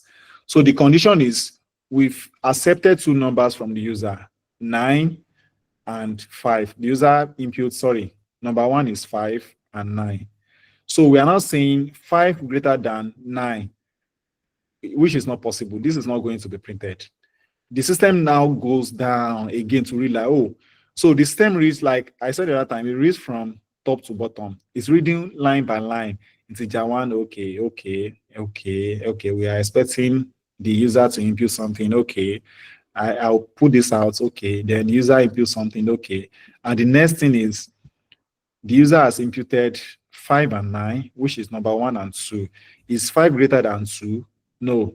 Then I'm not going to do this. Then let me check again. Oh, we have a condition here which says is 5 less than 2? Yes, sorry, is 5 less than 9? Yes, this is correct. I'm going to print this out. Okay, after printing this, I'm going down again. Is 5 the same thing as 9? No, I'm not going to print this. So I'm only going to print this out. So that is why we have 9 is larger than 5. Like we have here, D is larger than percentage D, then we have these things. So that is that about if. Then we have the this is talking about only if you can have more than one decision to make. Here we are just making one decision. So in that case, we can have the if else statements. So let's just do if else test, and let's paste something inside the if else stuff. So we're almost done. Yeah. So this is doing the same thing. Yeah. Receive the number, 2 numbers from the user and all. Then you get here. We are now saying if, you can see the first condition is if 5 and 9 that will receive from the user is 5 greater than 9. No, this condition is not true. The system will be like, this one is not true, Jerry. We'll move on. Then we'll say, oh, they have another condition. They say, if this one is, else if, is just pretty in, if this, else if this. Like if this is not true, then check, else if this one is true. You check again, oh, this one is not true. If this is not true, then lastly, do this. So if these two conditions are not true, then do this one. You can have as many else if as you want. So some people will say this is AI because AI is checking for a lot of conditions, right? Like if this one does not true, if Ridwan types in 5 is greater than 9, if it's not true, then check this. If it's not true, then check this, check this. Then at the end of the day, do this one lastly. If none of the conditions are met, then do this, right? So let me undo. Let's print this out. Sorry, I read one. Instead of writing else if, right? Can you write elif? I think I've seen that somewhere before. Yeah, elif is not okay. It's not Java. Java. Yeah, I think elif is with Python. Yeah. Okay. So JavaScript, they are using else if. I think Python is using elif. Yeah. So that is that with using what's it called? If statements. Then we can now talk about loops. Like I said the other time, loops repeats while a condition is true. And the only time you would want to use, there are a lot of times you can use loops, but mostly it's great for when you do not know the iteration counts. You do not know,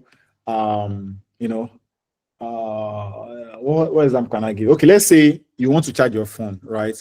You can say while the battery is less than 100%, keep charging. That's the way they program all our phones.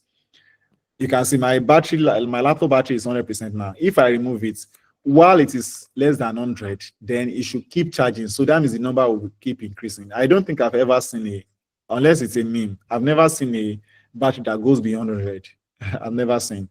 So while it is less than 100%, it keeps charging. So we can now, let's create a while loop. So we're almost covering all the basics. Then we can now move to the advanced ones. So if you want to create a while loop, I would do like the way we used to do, national handshake. Just copy and paste here. Then this is also pretty straightforward, right? We have the class name, which we already know. We have our guy here, which is the entry points. And inside it, we have the scanner expecting users to input stuff, right? So we initialize a variable here, which is total, to 0. So we are saying this is going to hold something. So we are going to be using these two. The first one, we do not initialize it. We're expecting it. The second one, we initialize it because we want it to be 0 initially, right? Then we prompt the user for their first number outside the, this is outside the loop, the while loop. So we have the while loop here, right? And what is happening here is we are saying while number is not equals to 0. If this condition is met, then perform whatever thing that you have inside this body. So what do we have inside the body? We have total plus equals to total. Sometimes this can be confusing. And the other time I explain what this means, it's just a shorthand. Sometimes I don't use it as a programmer. I love to use my normal thing because sometimes you might be thinking about a lot of things, and this is the same thing as saying total equals to total plus number. Total plus number. This is what you have here is the same thing as what I've just written. Total plus total equals number. But sometimes it's just like, I don't want to be repeating total. Let me just write it once. So I just say total equals plus number. So this is the same meaning. So what this means is that presently our total is 0. Whatever number is, if number is not equals to 0, then do total plus number. If total is 0 and number is 5, then it will now be 0 plus 5. Whatever that is, which is 5, assign it to total again. So this total will now become 5 here instead of 0. So that is what is happening here. Then what else do we have? So we now prompt the user for for the next number, and whatever the user inputs, we assign it to 5 here. And then the termination. So how does this terminate? The reason why while it's not advisable in most programming is because it can cause infinite loop. If there is no termination, if there is no condition to terminate it, it keeps running forever, and that can be catastrophic. For example, when I started my program, when I joined a fintech company, one of the developers made a mistake. We deployed at night and went to sleep, and the next morning, the company ran into debt because there was a bug. The user was trying to withdraw, and the money kept going into they trying to withdraw 5,000 naira. You know, normal user, you are a legit user. You just input 5,000 naira, you click send. And the next thing is you kept receiving 5,000 naira every 1 second, 5,000 naira. They received that till the next morning. See, we knew there was a problem. Before we knew it, millions of naira have gone down the drain. We called the user, we tried to explain, and they were able to refund some, Nigeria now. So when that thing happened, the guy actually told some of this, guys, don't sleep, let's make some money. So their friends informed their friends, the friends informed their friends. The next morning, millions has gone. So we're able to track some, we fixed the bug, but Nigerians now, money don't enter. Now story remain. If you cover his DSS to catch me, at least not be me. I wasn't at fault, right? I didn't steal. I withdrew 5,000 naira legitimately, and you kept sending money to me. I thought you were doing Father Christmas. So, as a developer, you have to be very careful with bugs. Most times, I don't use WoW because a lot of things can happen, So, when you are using WoW, make sure there is a condition that terminates. And the only time it can terminate is if that condition result becomes false, the loop will terminate. But if there is no condition that becomes false, definitely this will run forever. And if it is running on the system, your system will just run out of space. On Windows, it is just turn to white, your screen, or your laptop will just crash out and it will just shut down because you've exhausted the memory. It keeps running forever. So infinite loop, you have to be very, very careful of that. So avoid infinite loops, ensure condition changes, for example. So let's run this code and let's see what is happening here. So if I run this code now, boom, you can see, enter a number. So if I keep entering 5, you can see it will continue to, the only time it should not it will stop is when I enter 0. You can see we said if number is not greater than 0, then keep running this code. But if number is if number is not equals to 0, keep running this code. But if number is 0, this is the condition, then stop. So if I keep running this, it will keep running forever. But if I type 0, input 0, it terminates. So what we are doing is, we are doing the total and all, and at the end of the day, it returns the total back to us, which is all the numbers have imputed. The total is 614. So I hope that's clear. Then moving on, let's move on to formulating algorithms, which is the counter control. Counter control repetition. So we have to be fast with this so that we'll finish this. Then maybe tomorrow we can continue from the part 2. So for formulating using counter control repetition, you use a counter to repeat a fixed number of times. So you repeat a task, at a specific number of times. So what you need here is you need the counter, which is going to be the start value, like we are saying the start value here is 0. You need a condition, which is when to stop, and you need to increment, which is how to move forward. So an example I can give in real life is, let's say you want to do push-ups, you want to work out, gain some muscle. You start at 1, you start counting at 1. Your aim is when I reach 20 push-ups, I want to stop. So which means you do the first one, you add 1 to it each time. 1, 2, 3, 4, 5. So we have 3 conditions, right? The first one is the start value. Where are you starting from? The second one is when do you want to stop?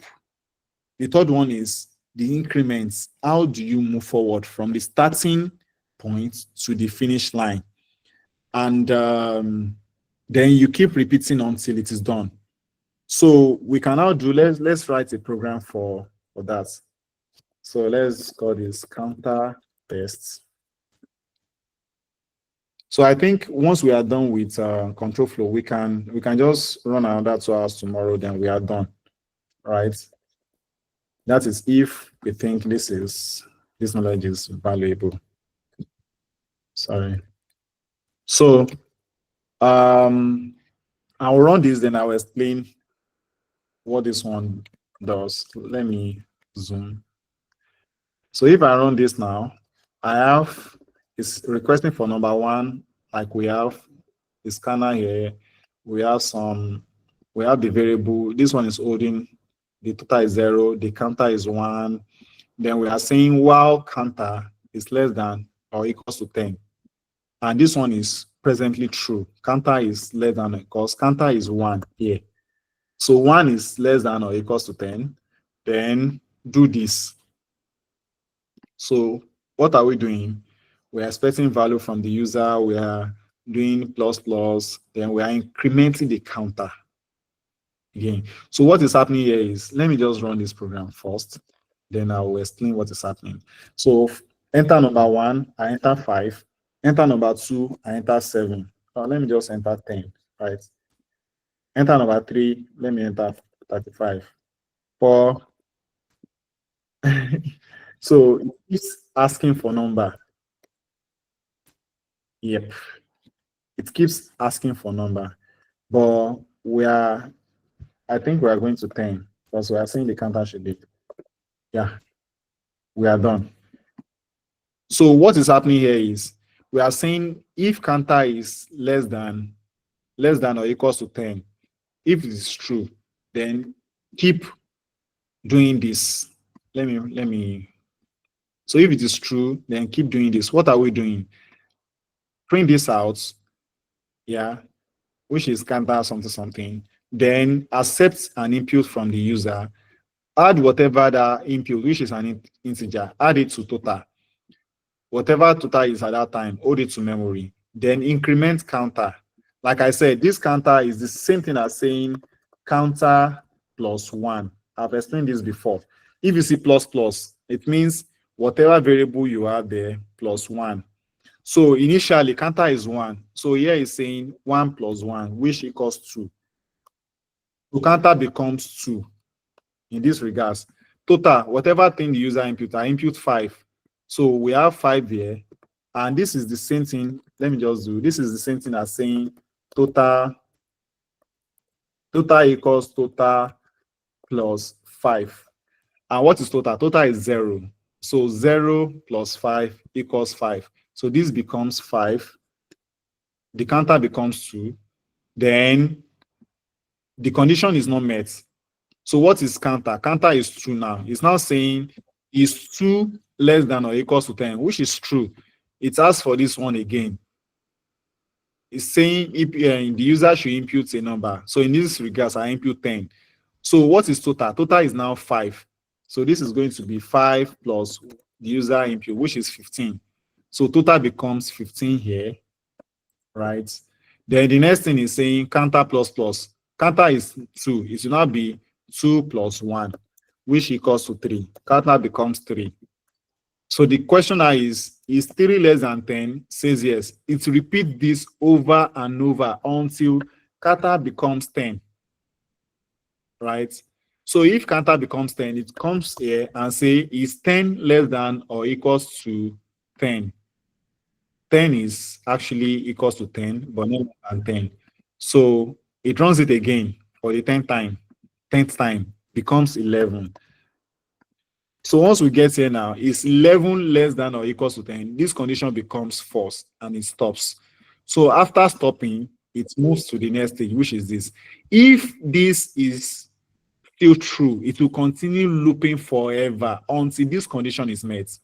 So when it is met, that is when it now proceeds to the next line, which is this. So I don't know if that makes sense, or do I need to repeat it? So that is just the sequence of operating for it. Please repeat So, this particular once again, Abel. Okay. So this is the code. And what we are dealing with is we talked about, we said we are dealing with counter controlled repetition. And what that means is that there must be a start value where you are starting from. There must be a condition when to stop, and there must be an increment. For example, let's say you are running, you want to run 1,000 meters, right? You must have where you are starting from. You are starting from 0. You are going for 1,000 meters. So how do you increment? You increment by taking 1 step, 2 step, 3 step till you get to the 1,000 meters or something. Or you are counting by 1 meter. You've reached 1 meter, then next one plus another 1 meter plus another 1 meter till you get to 1,000 meters. So if the condition is not met, let's assume like they now wrote 1,000 meters somewhere, but while you are running, they shifted the goalpost. They put the 1,000 meter away, or you can't even find it. So that means you don't even know 1,000 meter anymore. You have to keep running till you see that 1,000 meter, because that is programming. Programming, it is programmed. It doesn't think. It is what is programmed into the system. So what we are saying is the system will see 1,000 meters. If that condition is not true, the system will continue running forever till Jesus comes. So the condition here is we have the initial value to be 0, which is the total. So this total is actually a variable that holds a value. So presently it is holding 0 in its pockets. We have another variable called counter. This counter is holding 1 in its own pockets, right? It doesn't concern anybody. The program now moves down. It comes from the top. Oh, I see counter. This is the name of the class. Oh, this is the entry points. Okay. What do we see? Oh, they are using scanner here. So that means they will be expecting user inputs in the future. It goes down. Oh, I can see a variable named total. Total is holding 0 in its pocket. Oh, total is broke. Just move down. Oh, I see counter. It has 1. Okay. So what are we doing? Okay, let me move down. Okay. So I'm moving down. Gets to here. The program sees a condition while counter is less or equals to 10. So I've seen the condition. What should I do? Do everything that is here. So after you are done with everything that is here, which means after this condition is false, they now move to the next line, which is this. The program will be like, oh, okay, I understand. So what are we doing inside while? this while loop is checking for condition. This is the condition. It's normal English. While counter is less than 10, do this. Like I said the other time, while it is raining, stay in class.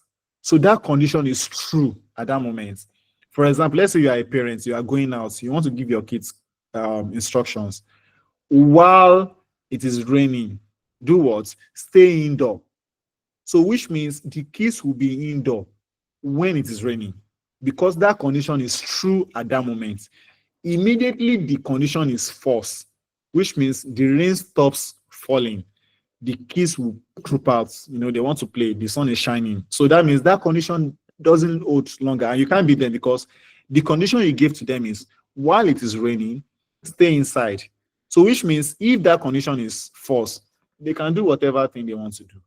So what this counter is now holding that condition, and we have to find a way to make sure this condition is false, because if it does not become false, it keeps running forever and ever and ever. So we have while counter is less than or equals to 10, do this. Presently, what is counter? Counter is 1. This one will not, because we said counter is a variable. It's holding 1. It's representing 1. It's referencing 1. Let me put it that way. So 1 comes here. This is now saying is 1 while 1 is less than or equals to 10. Do this. And we all know 1 is generally all over the world. We know that 1 is less than or equals to 10. We all know that. While it is less than or equals to 10, perform these operations inside this block of code. So what is the operation? Okay, let me just change this.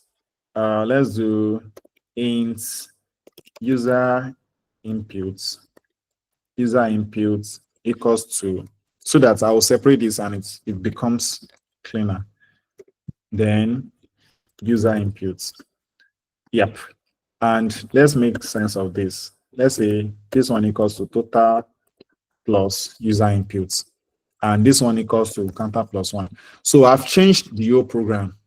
Now, this might not work because it's not a statement. But okay, let me just do plus plus, so I will explain. So we are now saying counter, which is 1, is less than or equals to 10, which is true. If this is true, you can see the statements. While this is true, run this. So while this is true, run this. That is just the logic. So what is true? What is true? The condition is 1 is less or equals to 10, less than or equals to 10. This is true. If this is true, then run whatever thing that is here. So, and we say counter is 1. 1 is less than 10. Now let's run this. The first thing is the system prints something out. The system says enter counter this, which means enter number 1. Counter is 1. This one will now become 1. Enter number 1, which is what we have here. Enter number 1. And the user now enter 5. I enter 5. This becomes 5. The user input, right? So once this becomes 5, total will now be total equals to total plus user input. My user input here is 5. What is total presently? Total is 0. 0 plus 5. What do we have? We have 5. So at this moment, total becomes 5 here. Then next, we are now saying counter plus plus. And like I explained the other time, counter plus plus means counter plus 1. It's just a shorthand to use plus plus. It makes it sweet, right? So counter plus plus, what is counter present? Counter is 1. And I say counter plus plus, 1 plus 1 equals 2. So what happened now? I change counter because counter plus plus equals 2. This is 2. So we now come back again, back to our roots. This is counter. If you remember, counter. Is counter less than 10? What is counter presently? 2. 2 is less than 10. The condition is true. So now, if the condition is true, print this out again, which is enter number 2, which we have enter number 2. Then the user now input 10, which is me. So we are now saving that into this, which is 10. The total now will be, we set total plus user input. That's the program plus user input. What is user input? User input is total is now 5, currently 5. We now say 5 plus what is the user input? 10. This equals to 15. So we save this here to be 15. Then we now move downwards. We say counter plus plus. What is counter now? Counter is 2. We now say 2 plus 1, because plus plus means plus 1. 2 plus 1 equals 3. Our counter becomes 3. The program goes back again to check again. Is 3 less than or equals to 10? This is true. If that is the case, print this to the output. It prints enter number 3 with colon. After that, the user inputs 35. I'm the user, I input 35. So we now say total plus user input, which is what we have here. We say total plus user input. Oh, instead of, okay. Total plus user inputs. My user input now, what is total? Total is currently 15. It will now be 15 plus, what is my user input? 35. 15 plus 35 give us 50, right? So that means at this moment, total is 50. The way I'm changing it is the way the program will be changing it. And next thing is counter plus plus. What is counter? 3. Plus plus means plus 1. This equals 4, right? Our counter becomes 4. The program checks again. The program keeps checking until this counter becomes 10.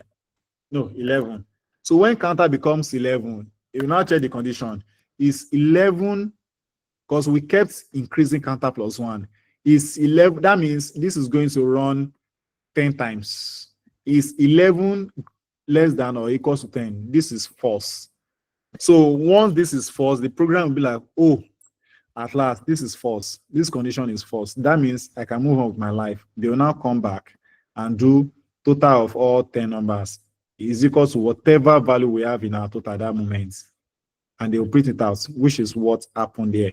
You can see we have 1, the program ran 1, 2, 3, 4, 5, 6, 7, 8, 9, 10. Then the 11th time, because the condition was false, the program didn't run. It moved to the next stage to print this out, and we have this. And that is it. There you have it. So I hope this is still clear enough, because I don't think there is any other better way that can be explained.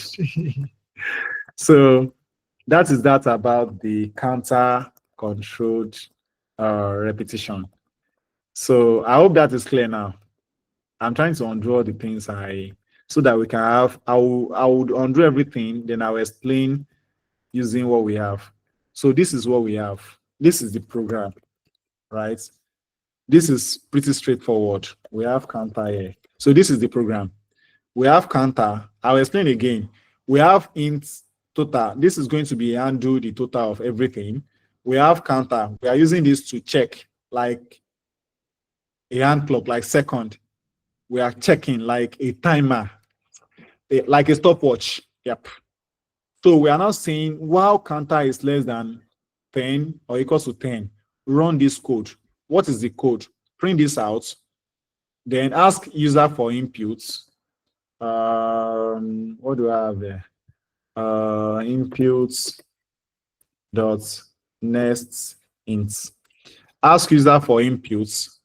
So when user inputs something, save it into this variable, then take this variable, add it to whatever total is, then store the value in total, then increment counter by 1. So 1 becomes 2. It comes back again, do the same thing until 1 becomes 10, 11. When 1 becomes 11, you say it's 11 less than or greater than 10. This is false. Then it stops running and moves to the next stage and print out this. And that is it. There you have it. So then we move on to the next stage, right? The next stage is talking about sentinel controlled repetition. yeah, sentinel control repetition. So what that is doing is, let me go back to IntelliJ. So what that is doing is it repeats until you meet a special stop value, like special, sentinel, special. So if that stop value is not met, then it continues running. So think of it like, when you keep typing on WhatsApp until you send the word bye, that is when the chat ends. Like let's assume that's the way they program it. So if you do not send the word bye, it continues running. So let's just add it. Sentinel. I know it already. So Sentinel. So I'll just copy the code so that we can. I really wish we can do this earlier tomorrow, but I don't know if people will be at work. Right. So we have this. I'm going to run this, then I'll explain what is happening here. We are familiar with all these things, I assume. So you can see this is telling me like enter grade or -1 to quit. So I do is if I keep writing this, keeps continue forever. You can see it keeps continuing to be running. The computer will be running the program forever until that condition is met. And what is the condition? The condition is -1. If I enter -1, it stops. So what is happening here is still pretty straightforward, just like I explained the other time, right?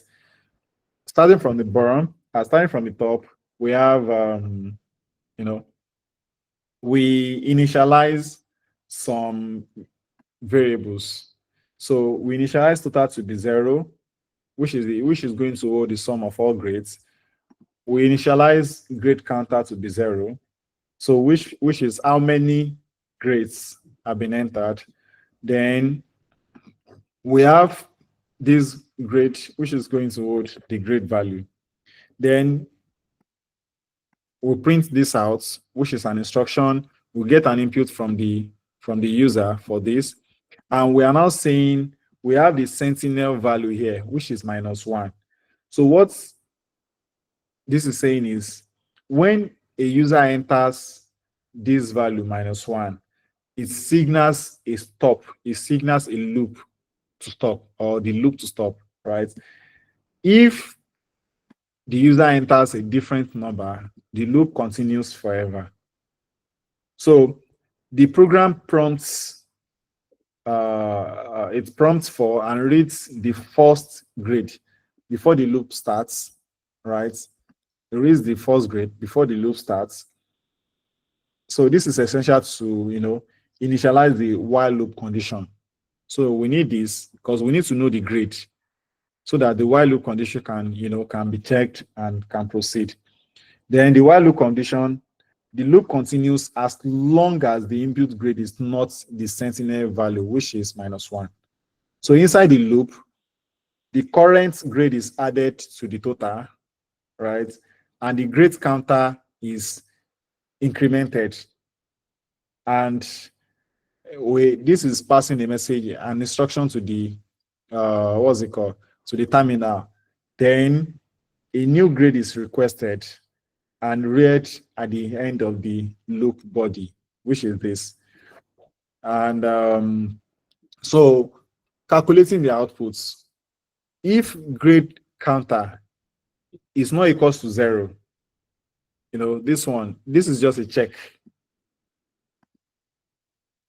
So if it's not equals to 0, that means it's just a check to prevent division by 0 if no grades were entered.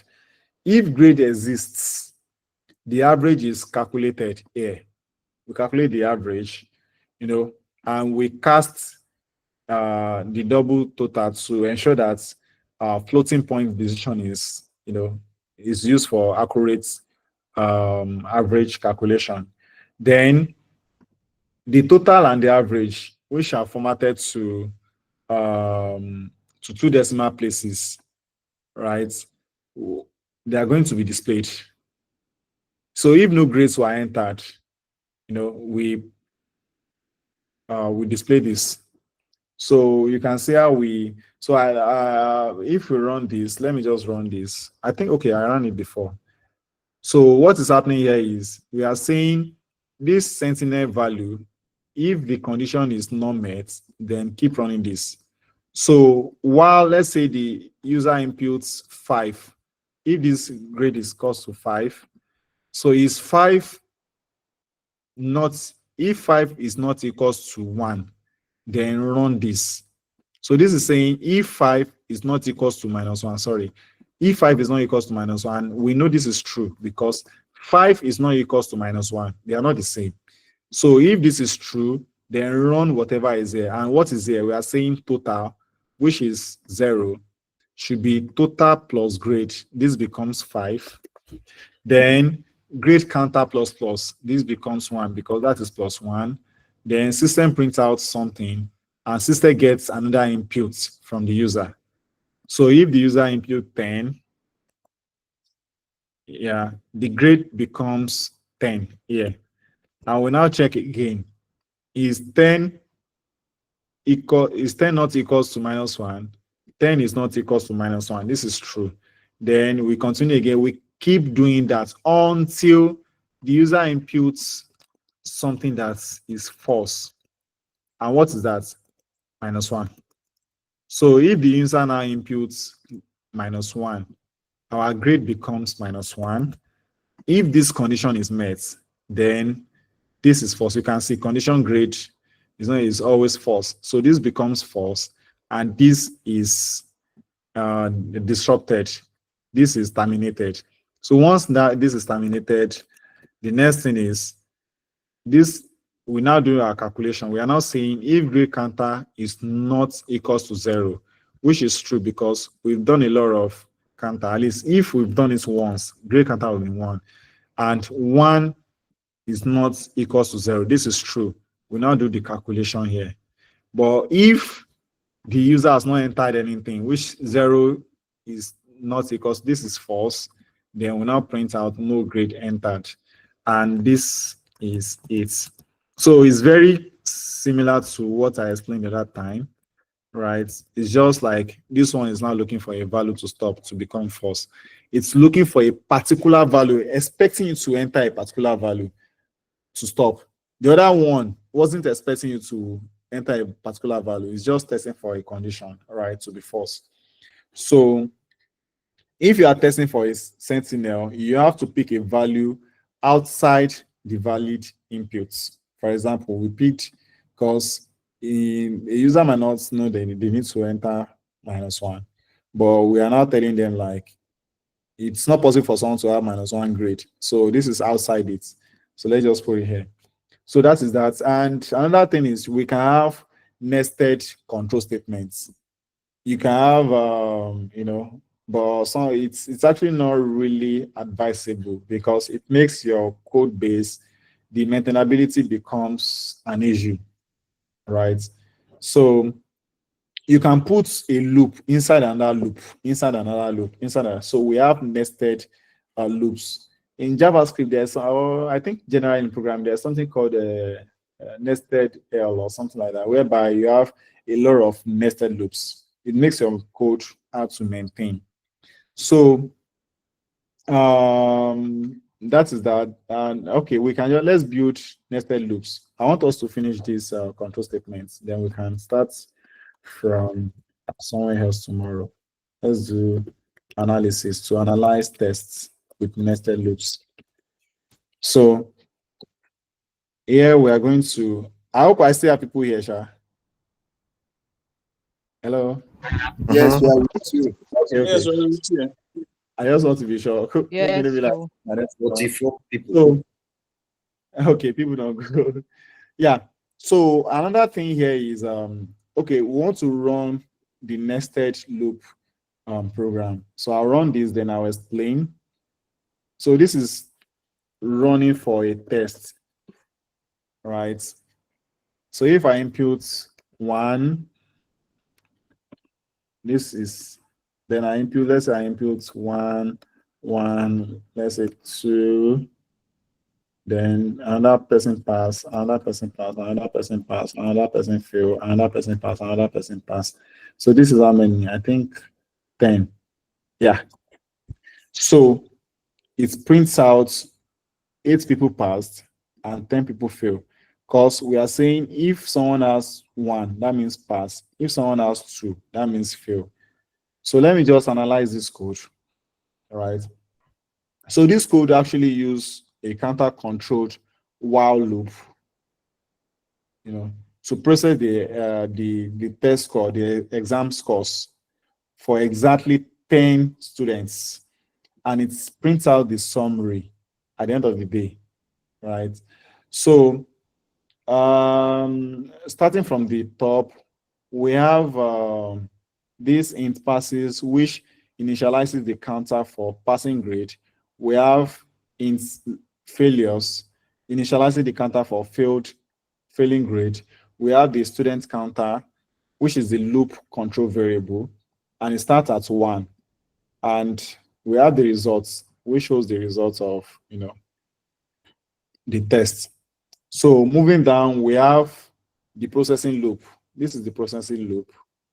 And what is happening here is that, this loop ensures that the input is processed for exactly 10 students. So because we kept incrementing the student counter, so if this becomes 11, this becomes false and it will not be processed. So what we are doing is, if the counter is, presently the counter is 1, student counter. So if the student counter is less than or equals to 10, which is true, then do whatever thing that you have here. So what we are doing here is we are printing this information to the console, which is what we have here, and we are telling the user to input something. So we are now saying if whatever thing the user inputs, 1 or 2, if it is 1, then increments passes, which is the number of passes. If the user inputs something else, then do failure. At the end of the day, increment the student counter, which is +1, whatever it is at that moment, +1. So when this condition is false, if the student counter has reached 11, then terminate this program. After you've terminated the program, print this out to the console, which is this number of students pass, number of students fail. If there are 8 passes, then do bonus to the instructor. Sorry, if there are more than 8 passes, so do bonus to the instructor. So let me just rerun this program and let's do 8 passes. We have 1, 2, 3, 4, 5, 6, 7, 8, 9. Then let's say 5. Someone failed.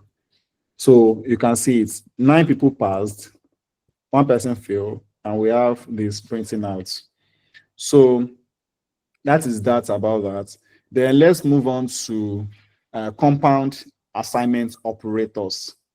So compound assignment operators, I was trying to explain them, and here Sorry, Ribe, just to draw your attention, you entered 5 year instead of 2. So are you saying, okay, because we don't have any control, they can enter any value? Or the only control we are checking for is 1. If they enter anything different from 1, we see it as fail. That is why I intentionally entered 5. Okay, thank you. You understand? Because what we are checking for is just 1. Yeah. So moving on to compound assignments, which we've been seeing before, and here I'm just going to explain more about them. So we have compound assignments, we have the plus equals to that we've seen before, we have minus equals to, we have multiplication equals to, we have division equals to, we have modulus equals to. So all these ones, they basically what they mean is, if you see plus equals, it means, so if I do, okay, let me just put it into example. Let's say, just let me comment them out. So this one means, let's say x plus equals 5. this is the same thing as saying x equals to x plus 5. The same thing apply here. If you do y minus equals 10, is the same thing as saying y equals to y minus 10.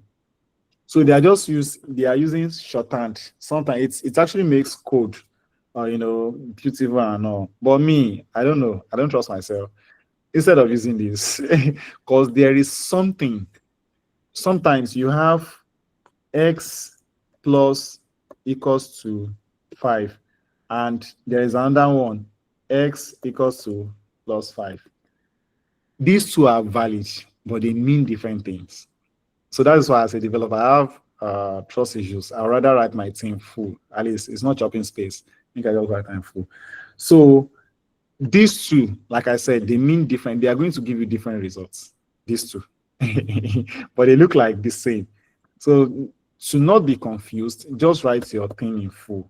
But I'm just pointing this out because I want you to know, like, there is something like this.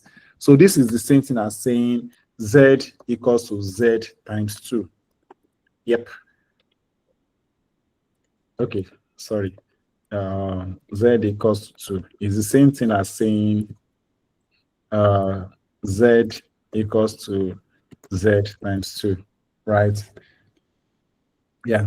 So we have, like I said, like I pointed out, we have the prefix. The prefix, we have something like this, plus plus x, and we have the postfix, x plus plus. These two, they mean the same, they mean different things, though they look the same, right? They mean different things. So I'll see if it's something I can explain further so that I would. Okay, so let me use an example. So this is saying eat food first, then add more plates. So which means eat food first, then add more plates. This one is saying add more plates first, then eat. You can see the difference. They mean different things. They will give you different results, but they're actually additions. So this is saying, oh, let me see. Okay, I want to see if, let's do something. Is this something? Oh, yeah, good. There's an example for it. So let's say we have, let's write a code to increments. So let's do increment tests. So if we do increment tests, let me just copy and paste. So that's 11:30. I have work tomorrow. So I copy. Come in.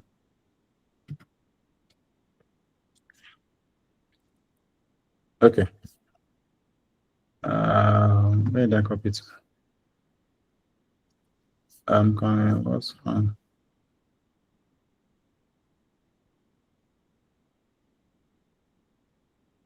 Where did I name this? Oh, I made a mistake. Increment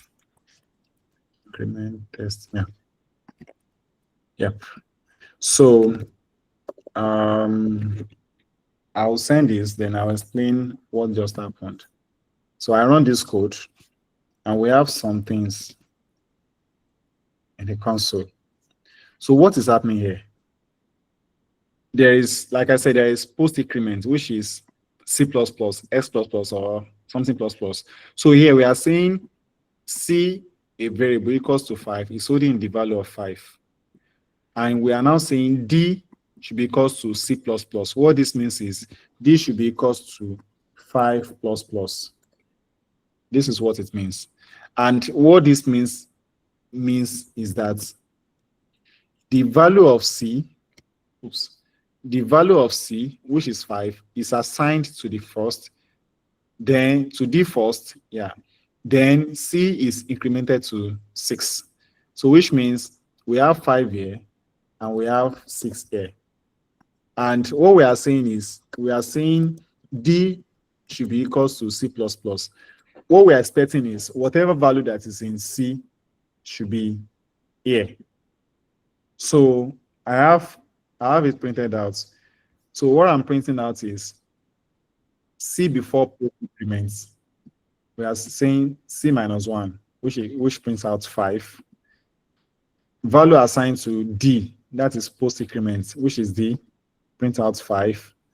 Then C after post increment, which is C, prints out 6. Best I can explain this, but it shall mean this different thing entirely. So if you are doing plus plus, a value variable plus plus and plus plus variable, they mean different thing. So I don't know.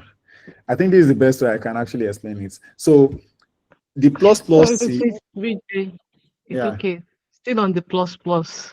So are you saying that even though 5 C have been initialized to 5 at the beginning, as soon Yeah. as you put the C++ for D, Mhm. it increases it and it goes back to what C was. So C now becomes 6 and D holds the previous value of 5. Yes. Why does it work that way? Yeah, exactly. So D now holds this value, but C now becomes plus 1, which is 6. Oh, C becomes 6. D becomes 5. So this is what is happening here. For here, E is incremented to 6 first. So this becomes 6. Then the new value of E is assigned to F. This also becomes 6. So this one becomes 6. This becomes 6. But here, this becomes 6. But this is still at 5. So that is the difference. I think that actually makes sense. Because sometimes it can be tricky. That is why I said when I'm doing my programming, I love to stay with the long run. I'll just do C+1 here, and that's it. So that means I'm saying this is +1 equals 6, and this remains 5. Or I just do my 5 + 1 here, which equals 6, and this becomes 6 to be on the safer side. So basically, because sometimes explaining it can be confusing sometimes, but what it means is that the ++E increments first, then it uses the variable. So which means if this equals to 6, this also becomes 6. But the C++ here, it uses the variable first, which is 5. After using it, then increments the variable. This becomes 6. So I think that is pretty straightforward for that. It can be tricky, but you have to be careful. So that is that about post and pre. And I think for now, we can just call it a night because this is 11:34 already.